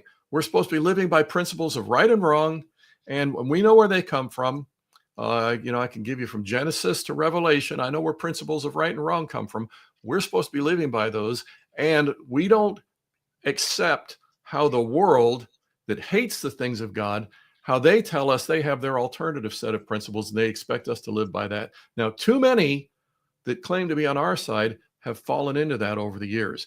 And we can take it back to the 1960s. I was growing up and I remember hearing, you can't legislate your morality. And our side went, oh, I can't, I better back off. Okay. Yeah. Once we backed off, we left an empty space there and they filled in by legislating their morality. And their morality is twisted and to be quite frank, it's right from the pit of hell. Why exactly did the churches and even the synagogues back off? Why okay. did they? I'm glad you asked. I'm really glad you asked. Thank you. I can show you going back to the book of Esther. You want to read about political lobbying by God's people? Go back to Mordecai and Esther and how they lobbied against an unjust law. Okay. And you could see this happening. Okay. It went through, you can look at the early church going into Rome and upending how things were done in Rome, the pagan culture of Rome. You can go through all of this stuff. 1954, a very corrupt Democrat, Lyndon B. Johnson. He's a senator at the time, and he's getting criticized because of his corruption. He's getting criticized by Christians. So he does an end run around them. He didn't threaten to throw them in the gulag, couldn't get away with that. So what he does is he says, what we're going to do is we're going to take away your tax exempt status. Right. If you speak on political issues. Suddenly you have all of these Christians suddenly saying, well, Christians aren't supposed to talk about politics. Yeah. Okay. From that point forward, we're not supposed to talk about politics. I'm sure they all became like Christian rhinos and says, well, we don't want to get in trouble. Okay, here's the thing. Here's the interesting thing. And again, I'm speaking now to pastors across the country. because this is pertinent to this day. The Johnson Amendment, the Johnson Law, has never, ever one time actually been implemented. Really? What it is, it's this looming threat over here to keep you quiet. And as long as it's keeping you quiet, it works. They'll never, ever contest it in actual court because it could easily lose because it's flagrantly unconstitutional. First Amendment right. Exactly. And the thing is, if for example, if they had actually attempted to invoke it in 1955, okay, you might have had one church going to court and that church ends up with big legal bills. It gets struck down. Now they have no more Johnson Amendment. So they have no intention of ever actually contesting it in court.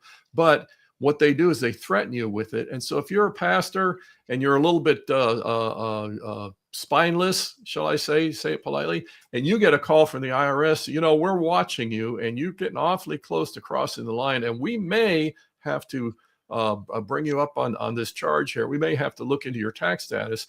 Okay, the weak-kneed pastors, which is unfortunately way too many of them, they immediately back off at that point. So the law is working, even though it's never, ever been enforced. And it's because we let it. Does that principle sound familiar? Leftist attacks work because we let them. What do you think of Mondoni, New York City guy? Hates Jews, hates America, hates Jewish state, hates Bibi Netanyahu, is a stout backer of Hamas, and basically wants to kill Jews, and he's running for New York mayor. Yeah, and unfortunately, he looks like he's doing pretty well in the polls. Yeah. Now, that means a lot of things, and one of them that I think we can't underestimate is the fact that if any one city in America, well, I can think of several now actually, but if let's say if any of the top 5 cities in America where you'd expect the electoral process to be totally corrupt and totally manipulated, it would be New York. I mean, you can mention Portland and Berkeley and LA County and a few other places like Chicago, places like that. New York has got to be among the worst. So the fact that this guy is supposedly polling so well in New York, that's got to be a big part of it. The other part, though, is it's New York, and the moral collapse that we've seen in places like Berkeley, California, has also gone on in New York. Sadly, you've got a lot of people in New York. You got a lot of liberal Jewish people in New York, and it's like somehow, what do they think they're going to be exempt? This guy hates Jews, and they think because they're Jewish Democrats that gives them some sort of immunity. This guy's a Muslim. He's more than just a Muslim. He's an Islamist, and this stuff is coming. It's happened elsewhere in America, again with major Democrat support. Look at the fact that you have your prayer calls, your Islamic prayer calls 5 times a day in downtown Minneapolis. I've thought of, let me ask you this: what do you think would happen if 5 times a day or 10 times a day or twice a day we started playing over loudspeakers, just as loud, we started playing Christian praise music from big churches in Minneapolis or places like that? What do you think would happen? There would be a war started. Separation of church and state. Not only, obviously, the Muslims would be having a fit. Oh, they would be going crazy. But just as bad is your white liberals. Your white liberals. White liberals. Yeah. They would be going nuts. Okay. What about black liberals? They're already Islamist. Oh, okay. Not all. My point. Christian blacks out there. No, of course there are. But my point is, but among the liberals, it's the liberalism, leftism is inherently and by definition and officially and institutionally anti-Christian. It's just that simple. So of course they're anti-Semitic too. I mean, it's just that simple. It is, which is, again, it's hard to understand how those people could be that way, because for some of them, it's like they have a death wish. Yeah. Well, let's talk about some of the elections coming up. You got in Virginia running for AG. This Jones guy is being called out on murder threats. Oh yeah, he's another one, right up there with Don Lemon. Yep. Yeah, and his opponent, Jay Jones, this Jay Jones guy apologizes, and he's up against Winston Earl Sears, a black woman who actually I think I've talked to her on the phone once when she first got appointed. Yeah, and there's a perfect example. She's a great conservative. Yes, she is. And these bigots attack her. Now, let me go back to this Jay Jones, because if I was jotting down notes real fast this morning, and he's the one who's making these threats.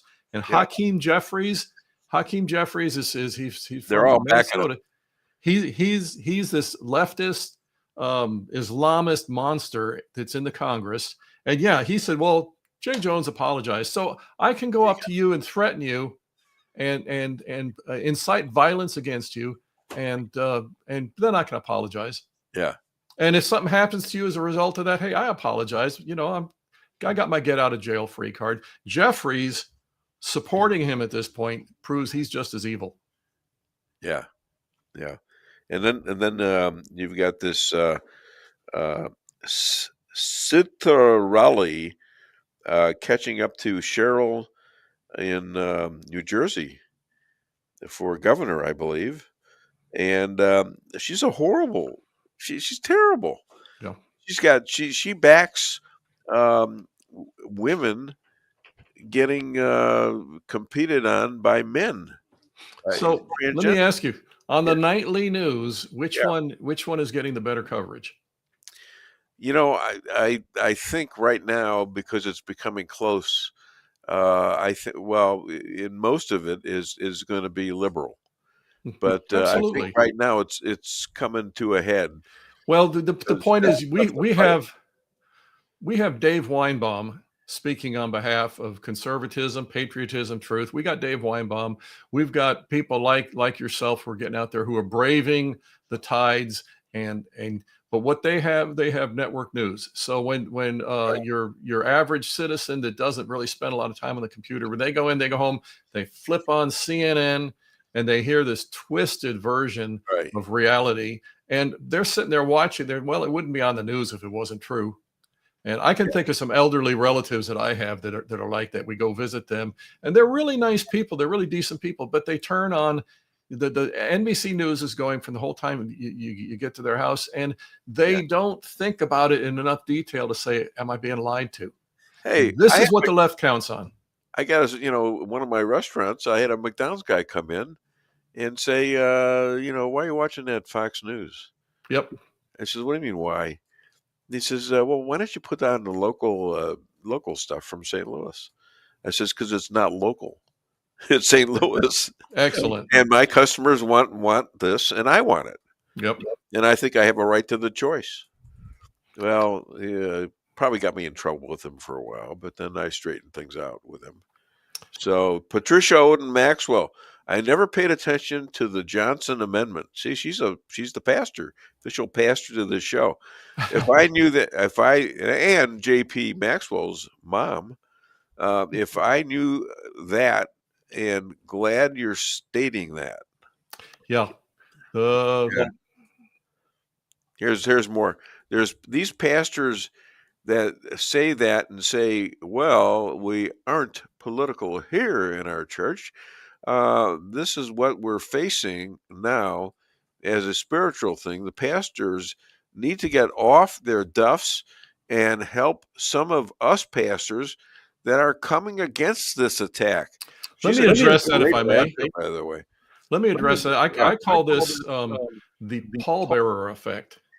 Okay, and what happens is, if there's 8 of us and we're carrying a coffin, right, somebody that passed away, and there's quite a bit of weight there, we're carrying the weight, but we've all got it, we're all sharing it, we can get where we need to go with the coffin. Okay, but one of the 8 says, this is too much, I'm dropping out. Now you have that weight is being shared by 7. Now each one has to carry more. Eventually they all start dropping out.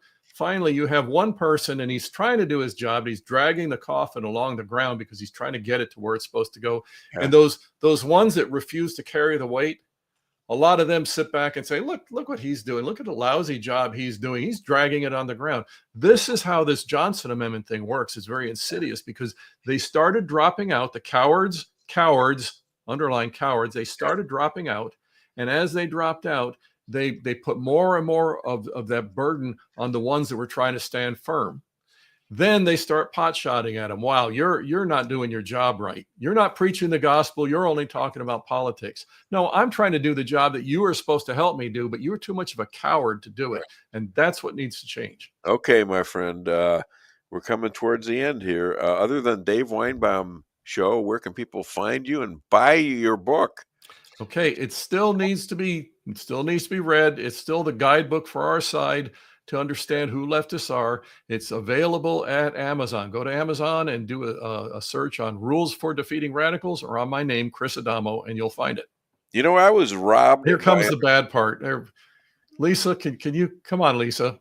Come on. I'm trusting Lisa. You're going into my next guest time. Now, who's your next right guest now? But it's a perfect lead-in because we're talking about books. Yeah. We're talking about books. This guy's written like what? How many books have you written? 7 books. Okay. When are you going to come up with your next book, for God's sakes?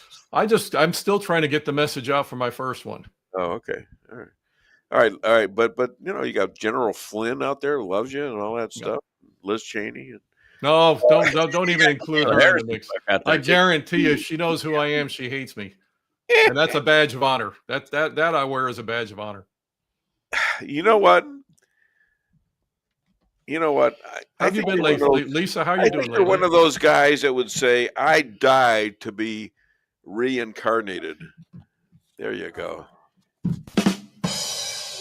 That's just. Do you know what that is? Here. Do you know what that is? It's a book. It's a bookmark. Yeah. I decided that since you're such a voracious reader, I would bring you some reading assistance today. I got to look up that word, boy. It means you read. It means you read a lot. Okay. All right. Thank you so much, my friend. You guys keep up the great work. Yeah, bye-bye. We'll do, and you too. Keep up the good work. And next time, I'm on the road next week, by the way, but I'll be on the road available through the fall. Too? Yep, I'm heading out of town next week. And do you like Missouri or do you like Kansas? Oh, we were in Missouri the whole time. We were at Branson last week. So do you like Missouri or Kansas better? I like Missouri and Kansas and Wyoming. Yeah, he's got the last Buffalo. Oh, okay. Buffalo in Kansas. That's his book. That's right. Big book. All right. Okay. Thanks a lot. You have a great week. Hi to your wife, Jean. Bye. Okay. Yes. I decided that since you do read so much, I was going to come and bring you some reading helpers. Yeah, well, that does help. I don't read that much, actually. I do watch a lot of TV. Like I don't know. And when my wife broke the TV last week, and the ceiling fan yesterday. No, I did that. You know what I did? You also broke the TVs. You know what I did? I was going to check to see after the show. Brilliant. After this, I thought you'd give me like tickets to a baseball game or something like that. Look at that. You're destructive. Yeah, that too. No, I'm giving you bookmarks so you can mark every book you're reading. I'm not reading anything right now. I read it in online. I read stuff online. That doesn't count. Okay, here. The Adventures of Dog. You win. Oh, The Adventures of Dog. What did the other one say? It all says the same damn thing. Don't try to fool me like that. I'm a fun illiterate. Let's put it that way. Okay, so today we'll talk a little bit about the books and when you're an author and when you write, what happens when a book is released is the next phase begins. That next phase is marketing, advertising, book signings, book tours, like Kamala Harris is doing right now. She's doing a book tour. I hope Chris Fenton is watching this because this is a long-term thing. He's not ready yet, but I think he's got some really good stuff that could go into movies. Not just the Kansas, the Buffalo book, but also the kids' books that he's got. They could be huge hits, especially for Liongate. Yeah. All right. Well, I will eventually talk to some movie agents. Right now, I'm in the process of going through a big marketing and advertising program for the books. Yeah. This book right here, The Last Buffalo in Kansas, I've made an agreement with a marketing firm to market that through ARP, the American Association of Retired People. This is a really good book associated with the senior readers. Why? Well, I made it in large print. Yeah, for one thing. there you go. And, Smart move. And it's a history that a lot of them will remember because it comes up into the 1950s. It talks about the Dust Bowl, talks about the Great Depression, the Great Flu Epidemic of 1918. All of those things are part of the book. But it goes into some. You got 172 years of history there. Well, the book covers about 100 of it. Yeah, I did a book tour in Kansas, and during that book tour, I stopped at the heart of where this book is located. And they all know who you were. Kerwin, Kansas. Okay? Kerwin, Kansas. Kerwin, Kansas. And it's a town of 232 people, and they have a library, a church, a gas station, and the library is also the courthouse.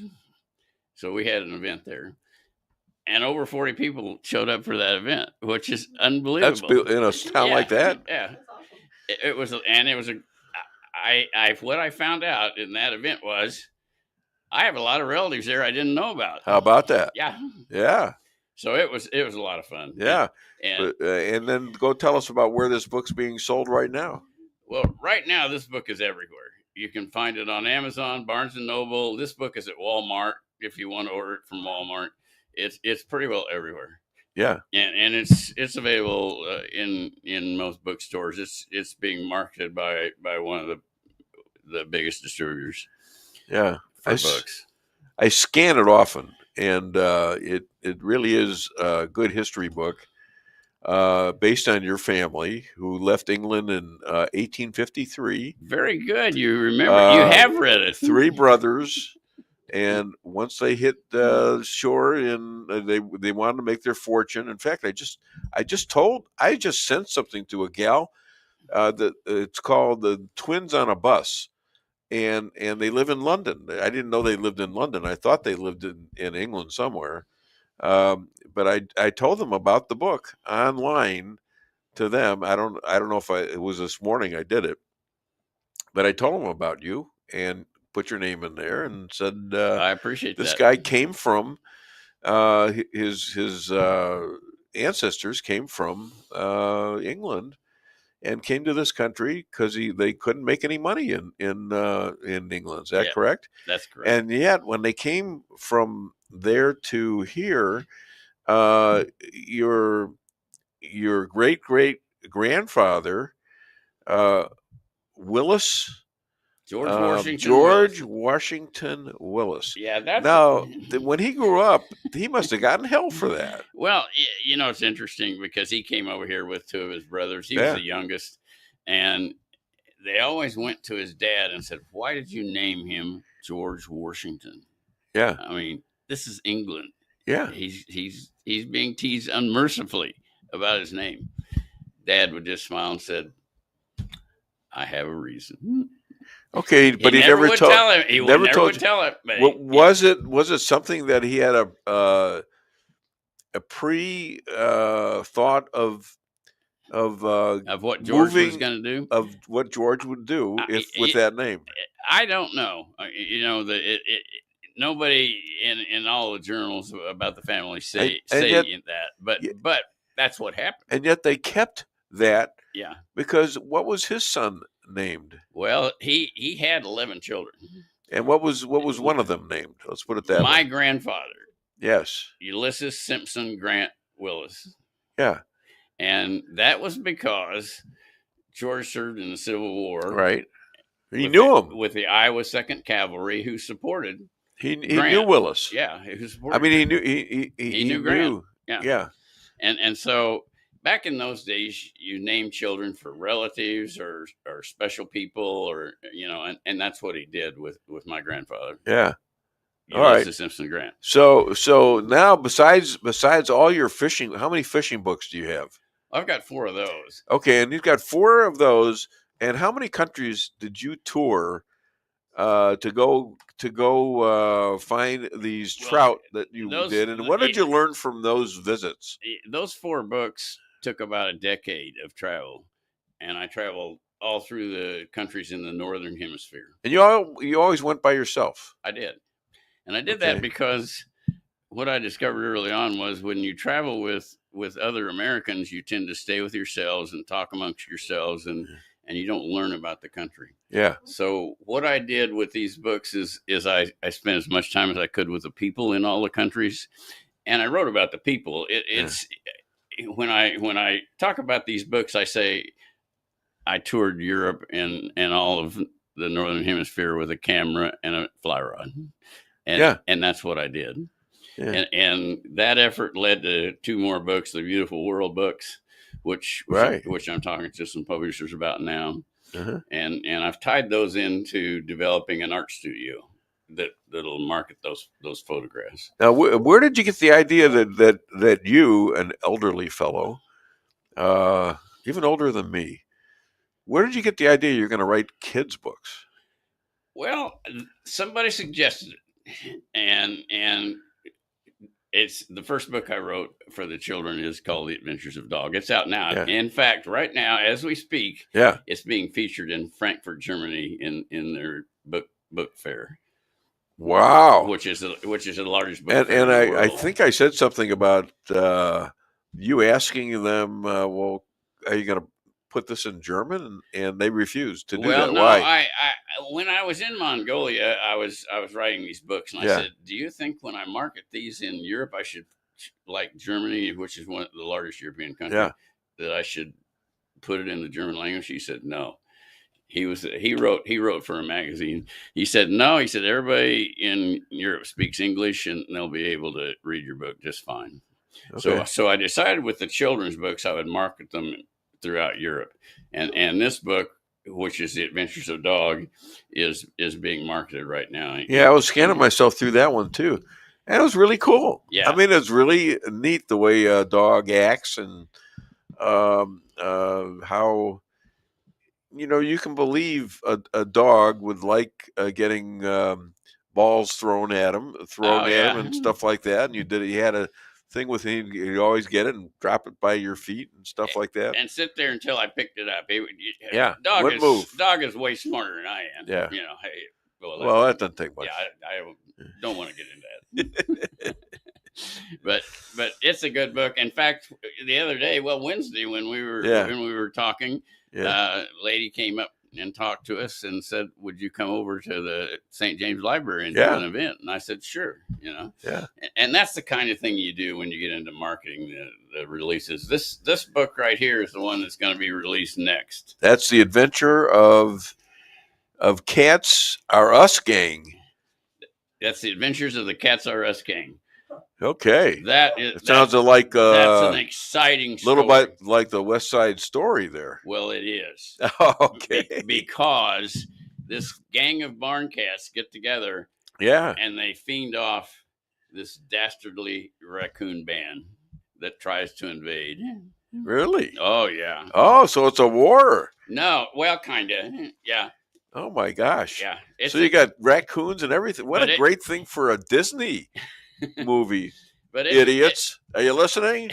Oh my God! It's really a cute story, and Chris Fenton, are you listening? It'll be out next month. Okay. And that book, one of the things you do as you develop as an author is that you get pretty heavily into marketing and advertising when the books are released, and that's where I am right now with the dog book and The Last Buffalo. Yeah.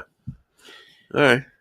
So do you want to talk a little bit about the Supreme Court? Sure. What do you got?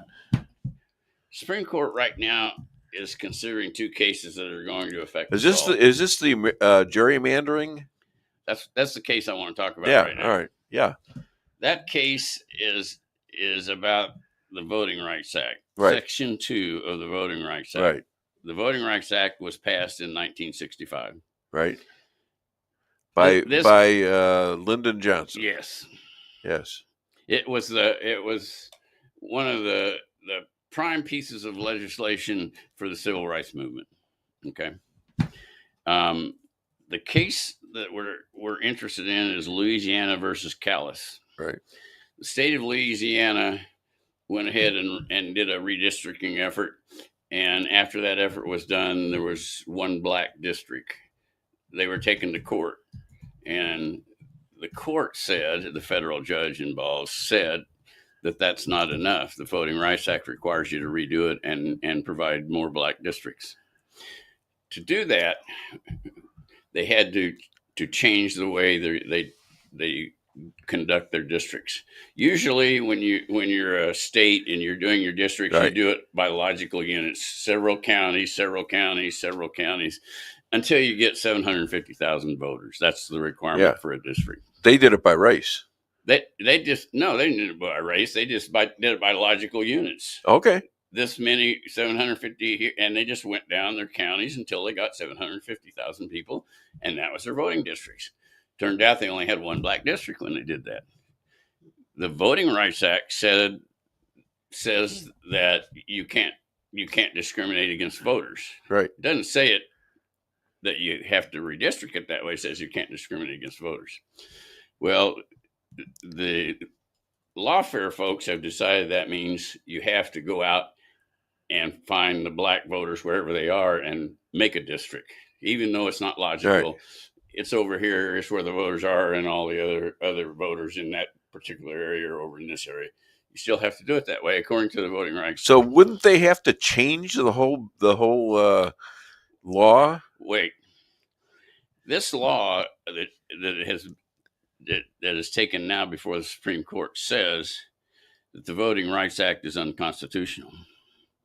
It's unconstitutional because in the 14th Amendment and the 15th Amendment, it says you cannot discriminate against voters. It doesn't state race. It says voters.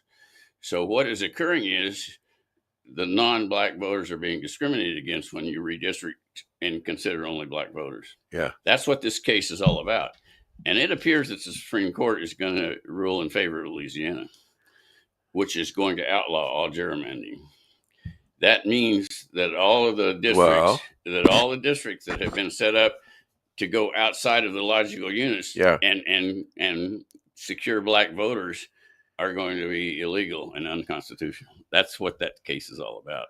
And it appears the Supreme Court is going to make that determination. Okay, so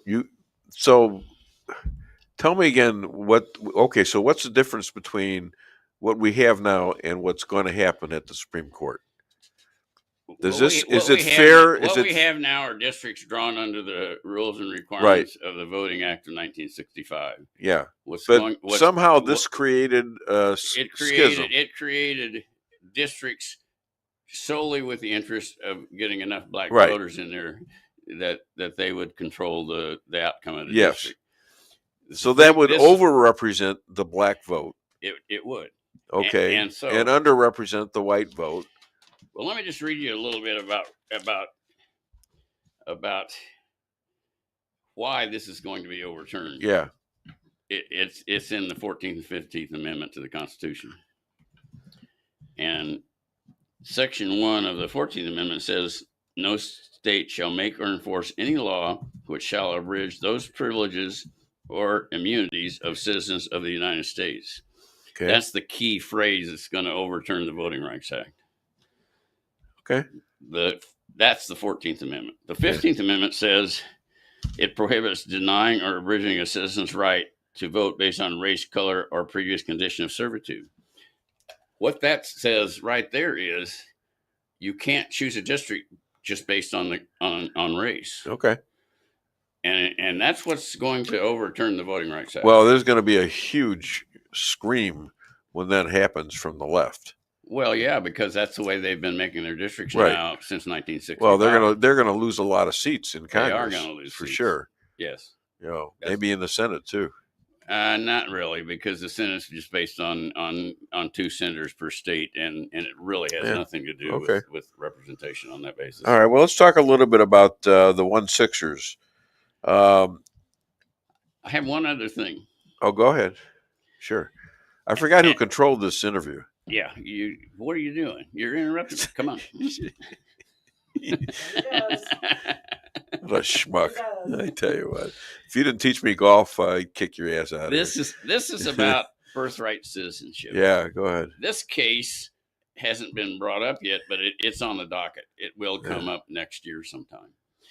And birthright citizenship is based on a legal precedent. It's not anywhere in the Constitution. It's based on a legal precedent. This precedent was established in 1922 by the Supreme Court when they heard a case about a Chinese individual that went to China, came back, and wasn't allowed entry because he didn't have a passport or visa, and he couldn't prove citizenship.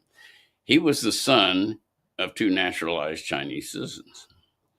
That case went to the Supreme Court, and they determined that individual was actually a citizen of the United States based on birthright citizenship. Right. I see. Okay. That case had to do with 2 naturalized parents and a baby that was born in the United States. What's going to happen with the birthright citizenship issue is that illegal aliens, not under the jurisdiction of the United States, and that's the key phrase in the 14th Amendment, it's going to be held that they don't have status. They do not. You're talking about non-legal. Yes, aliens. Illegal aliens. Right. You have to be, according to the precedent, a naturalized citizen. What the statute says is all persons born are naturalized in the United States and subject to the jurisdiction thereof, and that's the key phrase, are citizens of the United States and the state in which they reside. Mm. That's the sentence that relates to that issue right there. All right. Well, that's going to be interesting too. Yeah, that'll be a good case. And can you see what are they doing? What are the Democrats doing? They seem to be digging themselves a hole after hole after hole. Even I predicted. I said, they're going to have to come to the table here, or what are they doing? They're just digging deeper and deeper. Trump's numbers keep going up and up. What the hell's the matter with these people? Well, let's talk about shutting down the government. Well, that's what I'm talking about. Well, I was a senior manager in government for 30 years, and Right. over that period of time, we probably shut the government down 4 or 5 times. 4 or 5 times, yeah. And what happens when the government is shut down is you identify essential and non-essential people. The non-essential people don't come to work. The essential people do. And so that's what's happening right now. What the Trump administration is doing is saying, if we have non-essential people, we really don't need them. Yeah. And so they're going ahead and firing some of them. Yeah. Okay. Makes sense to me. Sure. Because there are non-essential people in the government. Why do we have non-essential people at all? Well, because over the span of the last 250 years, the bureaucracy's become a bit bloated. Oh, really? Yeah, it's true. And so we have this 2.3 million federal workforce, and we could probably get by with 1.5 million, truly. Yeah, yeah. So that's what it's all about. Well, that's not the only deal. The only deal is you got the Department of Defense, you've got FEMA, you have air traffic control. Now, these people are necessary. Well, is that right or not? Some of the things that you have to deal with when you're in government shutdown is there are some continuing resolutions that go beyond the allocation for a year. And what the government does in the shutdown mode is they take some of those continuing resolutions, those monies that last more than 1 year, and use it to fund those essential people that are part of the government. That will last probably 5 or 6 months. Okay. If the shutdown it happens to be resolved prior to 5 or 6 months, you won't notice a great downfall in terms of the government actions. Okay. the other thing I would say is exactly why the Democrats are doing this. Yeah. They're doing this because they want to extend the Obamacare rights that were part of the stimulus package last fiscal year. Yeah. And what the Obamacare rights they're talking about extending are those to illegal aliens. Right. Which means they get them money and they get them to stay and vote. Well, they buy votes. That's what it's all about. Well, exactly. And that's what they're trying to do to extend the Obamacare. But America is not doing what they thought they would do in coming to their side, are they? America's not for giving illegal aliens health care in any event. Right. I mean, it's overwhelmingly negative. Yeah. But that's still what they're doing. Yeah. All right. So,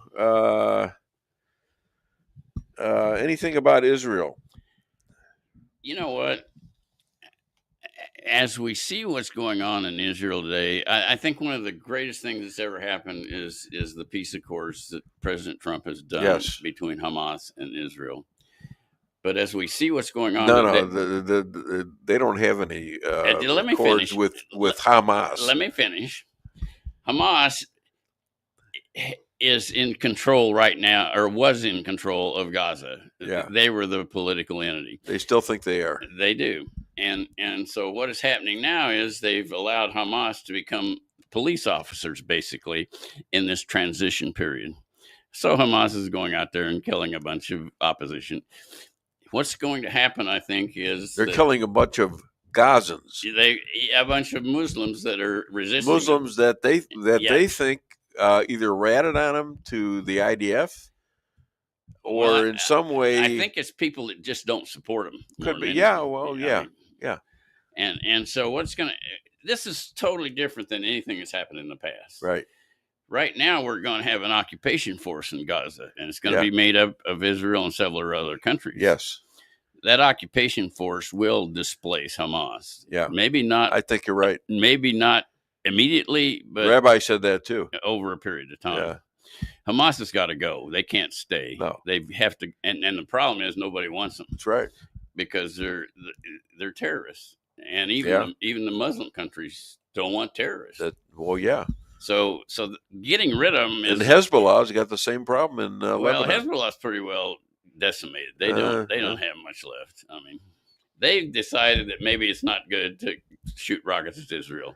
I don't think Hamas. Well, that's the whole idea with what we were talking about earlier with the rabbi was Bibi Netanyahu did not want to get into a war, so he played this game of, okay, you shoot a few shots at us, we'll shoot a few shots at you, and then we'll have a ceasefire. And they kept doing it over and over and over again to where I started saying, what the hell are you doing? I says, every time it gets a little bit worse. And when Obama came in and gave Iran $1.7 billion of American taxpayer money, that was when they figured out this could be really make us rich. And it went even further than that in Obama. Oh, sure. He released $3 billion that were on hold, and then he allowed them to sell their oil. Taxpayer money. Yeah. You and I paid for that. And what it did was empowered Iran to do a lot more in the terrorist support. Okay, my friend. Well, we're coming towards the end here. It's over? Come on. Well, I got to do commercial, which is right. We owe a commercial to the people, and if you want to hang out, you're more than welcome to. Oh, you know what I've got to do, and actually, you could come and help me because I got to haul some grain. I can't hear anymore. There's something wrong. I got to haul some grain over to the horses. What the hell happened to the? I can't hear them anymore. 50-pound bags. All right. Stop it. I know I'm not doing that. So other than Dave, okay. My teacher asked what kind of tree I would be, but I refused to go out on a limb. Ladies and gentlemen, Bob Willis. It was Yay! Give him the what do you know about funny. What do you know from funny, you bastard? All right, you're out of here. Thank you. I'll see you next week on the golf course. Okay? Really? Well, maybe not. All right. Well, all right. What the hell? I sell a lot of books. You'll get over it, whatever it is. Commercial. Hit it. Your home is your castle. You don't need unwanted hassle. Don't let those creatures move in to stay. Let us protect your investments. That's what we're all about. Plank Termite and Pest Control will save the day. Plank is locally owned and family operated right here in Rolla, a Google preferred business. Our customer service and your satisfaction is our #1 goal. So call Plank today at 368-3333. Plank Termite and Pest Control will save the day. With warmer temperatures right around the corner and allergies ramping up, now's the time to get those AC units serviced. At Hartley's, we pride ourselves in offering outstanding service with fast response times. With proper maintenance, you can make those hot days be a lot cooler and remove those pesky allergens that always seem to find their way into your home. Call us today so you can be living a much cooler and healthier life. Hartley's, community born, community raised, community serving. Call Hartley's Climate Control today at 573-368-3163.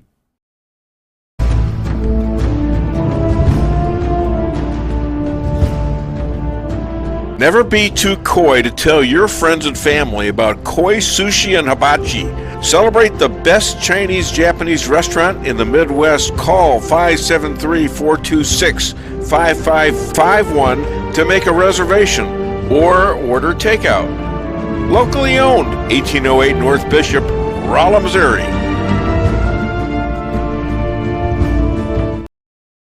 We can sum up McDonald's new crispy chicken sandwich in one word. Crispy. But also juicy and tender. Okay, it's crispy, juicy, tender. All one word? But then, also pickle. Oh, and potato bun, which is 2 words. Okay, we can't sum up our new crispy chicken sandwich in one word, so you'll just have to try it to understand it. Order ahead on the McDonald's app at participating McDonald's. Ba-da-ba-ba-ba. Mayoral's Quarry and Asphalt, 40 years serving cities, counties, and everyday businesses with driveways for people who live and work in our little piece of heaven. Right? Busy schedule? Let your locally owned Price Chopper help you save time with online shopping. It's easy. Sign up to tcmarkets.com or download our mobile app in the App Store or Google Play. Create an account and browse through the categories and choose the items you need. When you place your order, your personal shopper will get all of the items you've selected, taking the same care you would and following your notes. We offer free curbside pickup, so you don't even have to get out of your car. Start your online order today and no online shopping fee for a limited time. Go to tcmarkets.com or download our mobile app to get started. Price Chopper. Fresher savings every day.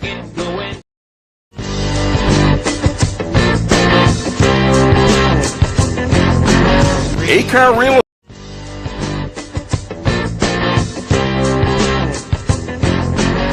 Insurance going up like crazy. Daniel and Henry Insurance is one of the largest private insurance companies in the world. Richard Boyette, 314-444-5011. He's my guy at Daniel and Henry for 10 years.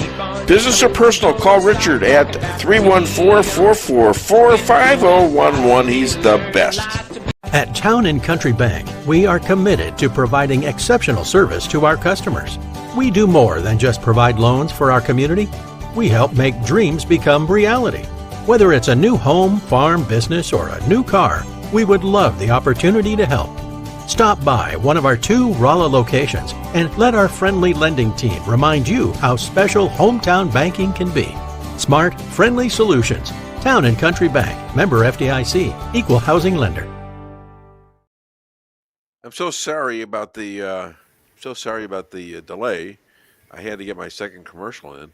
So sorry about that. But let me introduce this man, who him and his wife stood off 350 Antifa and Black Lives Matters as they were led to his house by former Congressman Cori Bush.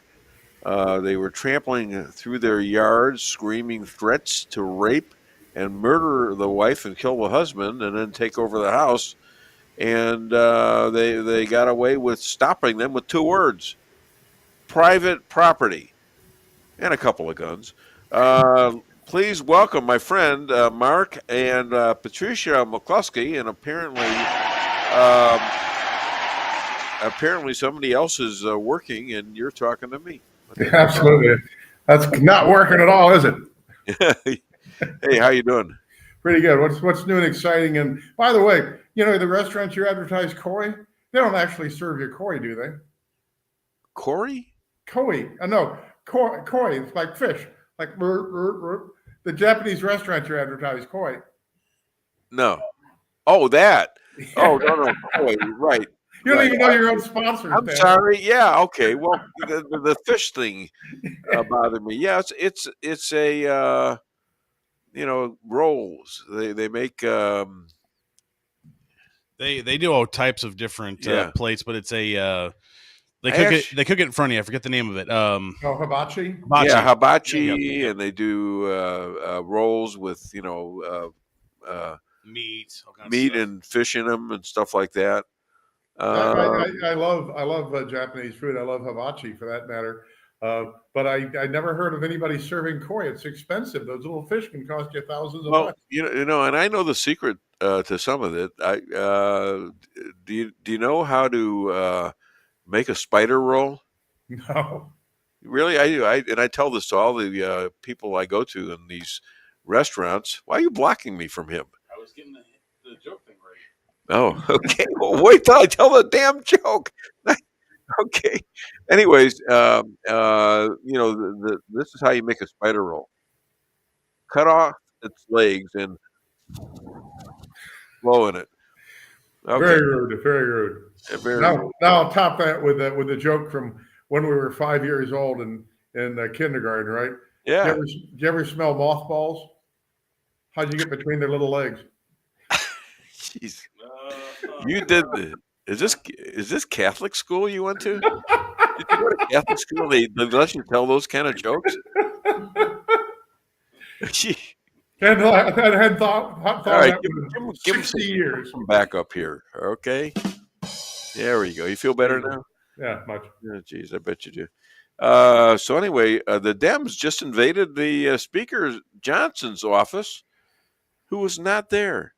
Journalists asked the crowd after if they had just trespassed the Congress. One shouted back, "This is the people's house." Sound familiar? Where have I heard that before? Yeah. What the hell? They get to invade it, and even though you didn't really have anybody invading it, they were invited in. Yeah. Yeah, a client of mine who got an appeal on Silly. He rejected his pardon, but during his trial, they discovered on public access video for some body cam footage showing the Capitol Police inviting him in. Yeah. His public defender acknowledged seeing it, told him, "Don't worry about it. It's not gonna make any difference anyway." Shared it with a prosecutor. The judge says, "Hey, is there any truth to this fact that you've now found video showing that Mr. So-and-so was invited into the Capitol?" And they both lied and said no. Really? Yeah. Was that both the defender and the prosecutor? Which judge was that? Reggie Walton. Yeah, okay. So it wasn't the guy that was with Zink, right? No, it was not Boasberg. It's a different judge. Is anything happening to this guy? Is he gonna? I mean, what's going on right now? Are you getting any progress at all? Well, I was talking to Bob Onder, the 3rd District Congressman at the governor's ham breakfast a month ago, or now 2 months ago. And he told me that he was going to introduce articles of impeachment on Boasberg. I haven't seen that yet. I mean, we've been up to, 3 weeks ago, last Wednesday, we sat down with DOJ for a long time. The bottom line is that until Donald Trump tells the DOJ to do it, it's not going to happen. Yeah, and I think maybe if you're not getting any response from Bondi, maybe you talk a little bit to the senator you ran against, and also I think you need to make a direct call to President Trump, because Yeah. this is going to hurt. This is going to hurt the party, because the Democrats are always going to hold this onto this. Yeah. They're not going to let this go. Look at Pritzker. Yeah. Talking about it still as if it happened. And the president's running the risk of alienating his core supporters, right? Because he talks bold about it. He's tweeted several times now about taking care of the J6ers. But a lot of our guys are at wit's end. I mean, they don't have any money. They don't have any income. They cannot get a job, because every time they get a job, the next day somebody says, "Oh, you're one of those insurrectionists," and they get canned. They've been debanked. They can't get credit. They can't get, and there's going to be people committing suicide. I mean, it's a terrible, terrible situation. And the president is the only person that can do something about it. And I would think that if you bother him a little bit, you might get a little audience there. I mean, he probably knows who you are, doesn't he? I've been bugging everybody that I've got a phone number for, Yeah. and getting just crickets, unfortunately. Do you have a phone number to talk to the chief of staff over there? I've got Susie Wild's phone number. I'll give her a holler. That she's on my list. Judge Pirro. The phone numbers I have for her from when she was on Fox, including her personal cell, don't work anymore. I got a new number for her last night. I have been calling everybody that I have a phone number for, and trying to impress everybody with how serious this is and how close to the end so many of our clients are. And what did they do, right? They went to D.C. to support their president. They went to D.C. because they knew, as you do and I do, that the election was stolen. And now they're being hung out to dry. First of all, they get persecuted by the left, and now they're getting ignored by the president. They're going to be used in the next election, whatever election comes up, where they're going to be used by them to desecrate MAGA, to desecrate the supporters of Donald J. Trump. Yeah, absolutely. And whoever follows him. It's going to be a traditional thing. Yeah. And then you got to worry about what's going to happen if we lose the presidency in the next election cycle. Right. And the left comes back in. They've already promised, this week they promised that people are going to get prosecuted again, right? Yeah. Well, I didn't know that. Yeah. I can't remember, was it Schumer? Yeah, it was Schumer that said that when they get back in power, the statute of limitations will not have run, and they're going to start prosecuting all of Trump supporters again. Wow. Amazing. Yeah. So where's the shutdown going? Anywhere? Is it going anywhere? I mean, okay, are the Democrats being wise about this, or are we seeing something that is the stupidest thing imaginable politically? Well, I would ask everybody to go outside, look left and look right, and see if the world's any different without a government than it was when we had one, right? Sure. Government shutdown, what does that mean? It means that, or I like this, and I said this on your show last week, but I say it every day. The government is now only employing and retaining essential workers. Well, why would we have unessential workers, right? We don't need you, but we'll pay you anyway, right? We'll pay you anyway. Watch the Sopranos, right, where they're negotiating union contracts. Yeah, forget about it. No work contracts, right? And this is like the entire gosh darn government is a no-show, no-work contract. You're an unessential worker, but we're going to employ hundreds of thousands of you anyway. Jeez. And ask yourself if the world's come to an end. Ask Henny Penny, is the sky falling? No, everything's going along just fine. I mean, you can call up the IRS now and have nobody answer the phone just like before. Yeah, that's true. Well, that's kind of a good thing, isn't it? Yeah, I think so. I mean, this is Trump's opportunity to take out that the force that Biden was putting in there with 880,000 of them with guns. Yeah, with guns. That's okay. What Why would that happen? I mean, what was the purpose of that? What? And tell me something else. Now we're starting to see a lot of people getting indicted What about people like Hillary, people like Barack Obama? Yeah, and people like of course Adam Schiff and Adam Schiff. There's a whole bunch of them. And Nancy Pelosi. There's a problem, of course, with the statute of limitations on some of these folks. But you know what they did in California, and you know what they did in New York, was they passed a retroactive statute of limitations waiver. You know that they in New York they eliminated the statute of limitations just so they could charge Trump with something that happened in the 90s, right? But Really? with this idiot woman at Bergdorf, right? Oh, yeah. Who couldn't even remember what year she was allegedly raped by Donald Trump.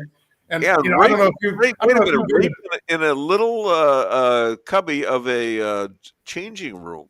Yeah, and I don't know if you're familiar with Bergdorf in New York, but I mean, it's on both sides of Fifth Avenue. Yeah. On the west side of Fifth Avenue, it's got the ladies' part. On the right side of Fifth Avenue, it's got the men's part. Ask yourself, what in the world would Donald Trump be doing alone in the female half of Bergdorf in the 90s? Patty and I were talking about this yesterday. Think about this. You got this idiot woman, right, that wants to, claim that she was raped by Trump, even though years later she's posing with him in a photograph with a big smile on her face, right? Yeah.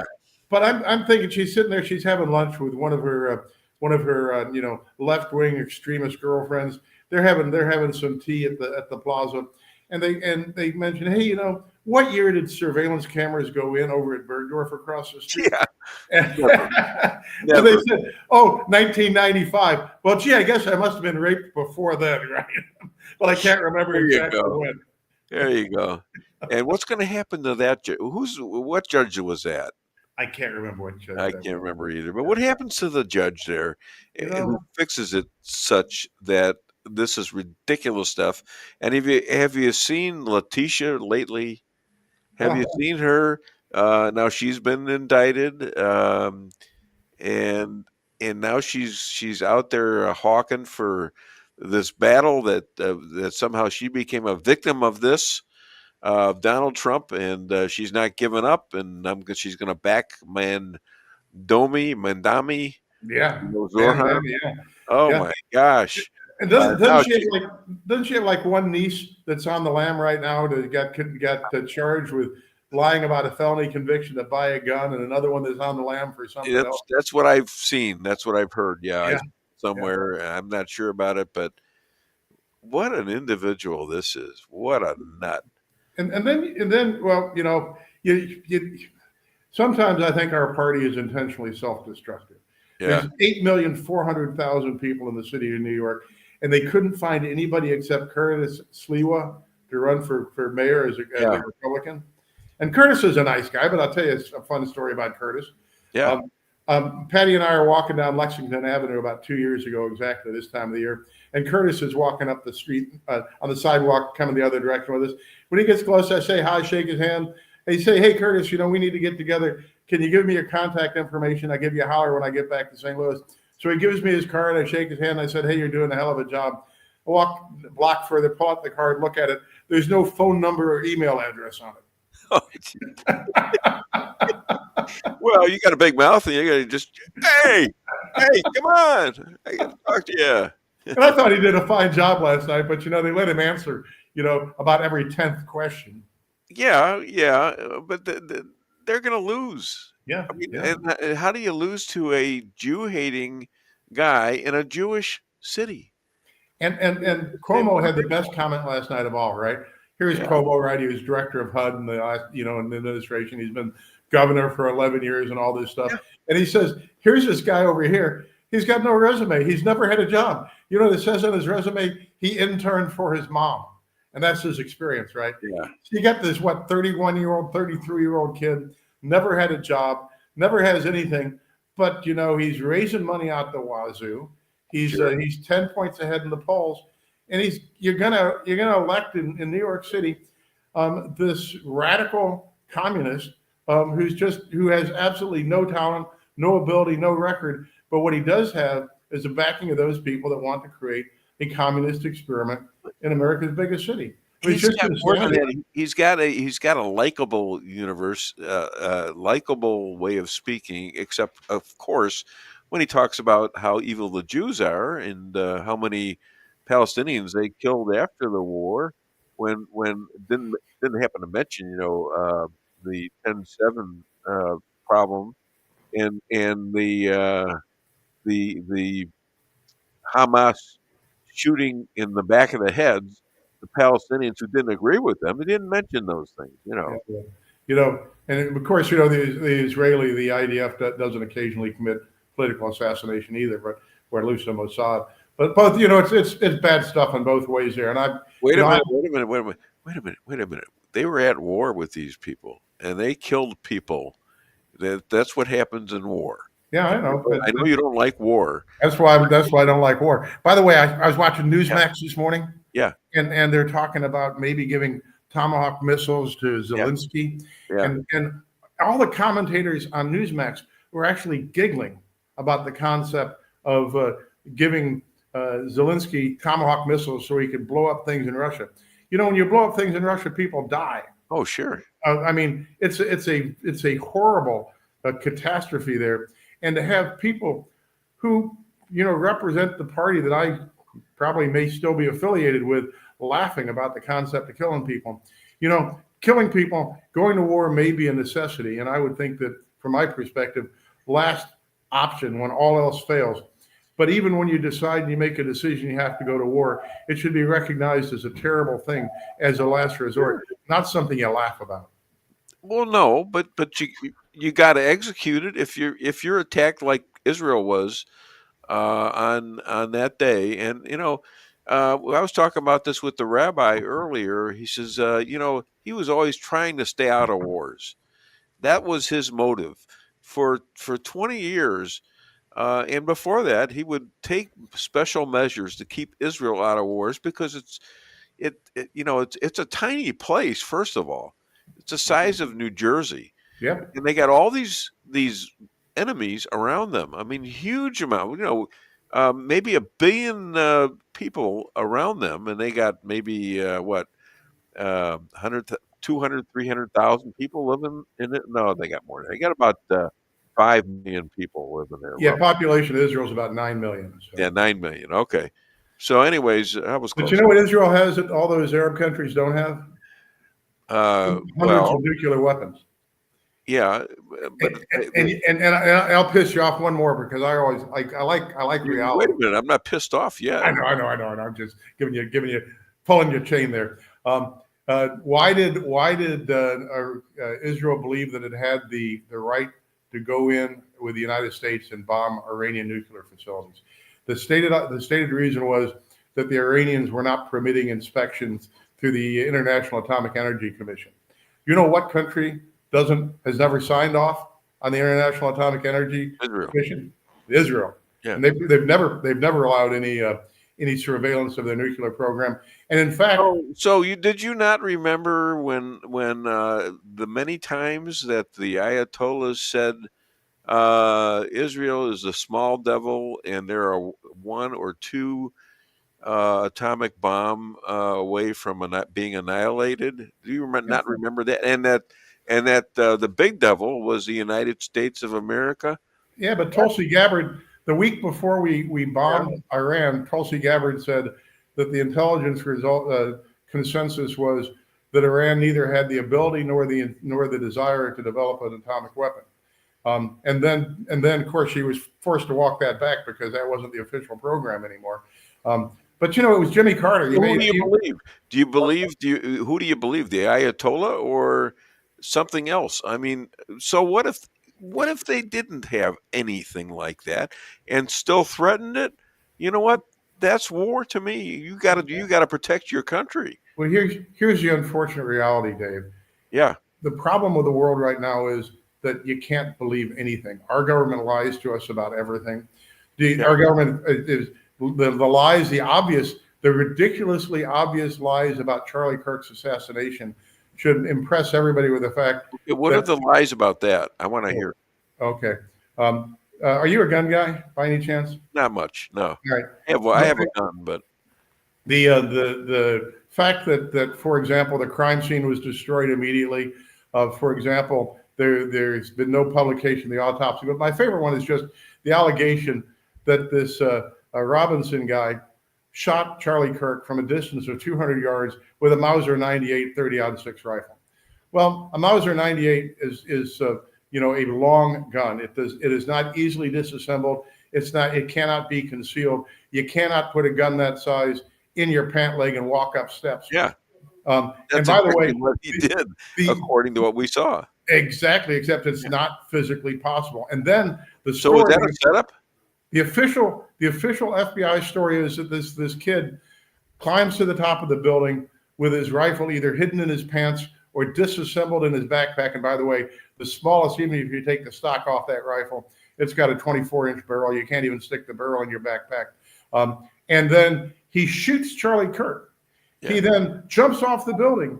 He then reassembles his rifle and leaves it in the trees a couple of hundred yards away. And then he comes back to find it because he emails to his boyfriend/roommate, "Oh, if I had just gotten my rifle back, there would have been no evidence that I killed this guy. Hey, by the way, do you remember when I was carving words into those bullets last week?" I mean, this whole thing is such obvious crap. Talk to any gun owner you know. Talk to anybody that's got any familiarity. Well, I'm talking to one of them, and it's very interesting. So who do you think killed Charlie Kirk? If I had any way of knowing, I wouldn't be on this program today. I'd be on Fox News being blasted by the big guys. But here's the thing. Wait a minute. I just got really insulted there. How dare you? How dare you? Goodness. All righty. Here's the thing, and I got to tell you, something that people that aren't familiar with firearms don't recognize is that high-powered rifles like a 30-06, the bullet travels faster than the speed of sound, right? And so the old saying was, you never hear the bullet that gets you because the bullet hits you before the sound comes. But I've heard 3 or 4 different recordings now of Charlie Kirk getting shot. And on some, you can see him react, and then you hear the gunfire. On others, from a different angle, you hear the gunfire at the instant that he reacts, right? It takes 3 locations with 3 different recordings to know exactly where the shot's fired from because you can triangulate that sound differential. I mean, I've seen enough people and done enough shooting myself that you see the puff, and then later you hear the sound. In this case, that bullet's going 3,000 feet per second. I mean, it's 2.5 times the speed of sound. And it's got another interesting thing that I've never seen anybody talk about, and that is that hypersonic, that bullets traveling faster than the speed of sound have this thing called a bow shock wave, that behind the bullet is basically the sonic boom created by the bullet going through the air faster than the speed of sound. And that creates a shock wave. And so the bullet hits you, and then the shock wave hits you. And you see this thing where your shirt's going like this? Yeah. That's a pretty good indication to me that that's a high-speed bullet going faster than the speed of sound, passing through him, and then the shock wave catching up. But you know what the conspiracy theories are all now saying? My wife loves this one, that there was this exploding microphone on his, a lavalier microphone held in place by a magnet, which was then, like the Israeli exploding cell phones, detonated. And they've got this thing where you see some guy in a brown shirt pushing on what they claim is a detonator in the audience at the same instant that Charlie Kirk's shirt ruffles and the blood starts coming out of his neck. Okay, so, why did you pick on Israel all of a sudden? That's you just picked on Israel. You just blamed Israel for Charlie Kirk's death. No. You and Candace Owens. Every time something happens now, Candace Owens blames the Jews. It's incredible. And I used to like her a lot. I really did. But boy, something's happened. I introduced her at a Defense of Liberty rally in the last election cycle. I thought she was a nice lady. I thought she gave a good speech. I've never understood her popularity necessarily, but she obviously just like our ex-idiot friend running for Secretary of State in Missouri, Valentina Gomez, has found that she can get lots of clicks online by saying the Muslims are responsible for everything in the world. Candace Owens has found that she can now get clicks by saying the Jews are responsible for all the evil in the world. And if you live on internet clicks, the more outrageous your statements are, the more clicks you get. And that's one of the things that I despise the most about the current world. Well, that's interesting because I just didn't see that in her. I thought she was legit, and then all of a sudden, boy, she dumped on the Jews and still does. Other than other than Dave Weinbaum show, where can people find you? Well, I'm the big boys on Fox. You and your wife. I'm looking out for you, pal. I know. Yeah, you can catch me on X on McCloskey USA. My office is McCloskeylaw.com, McCloskeylaw.com.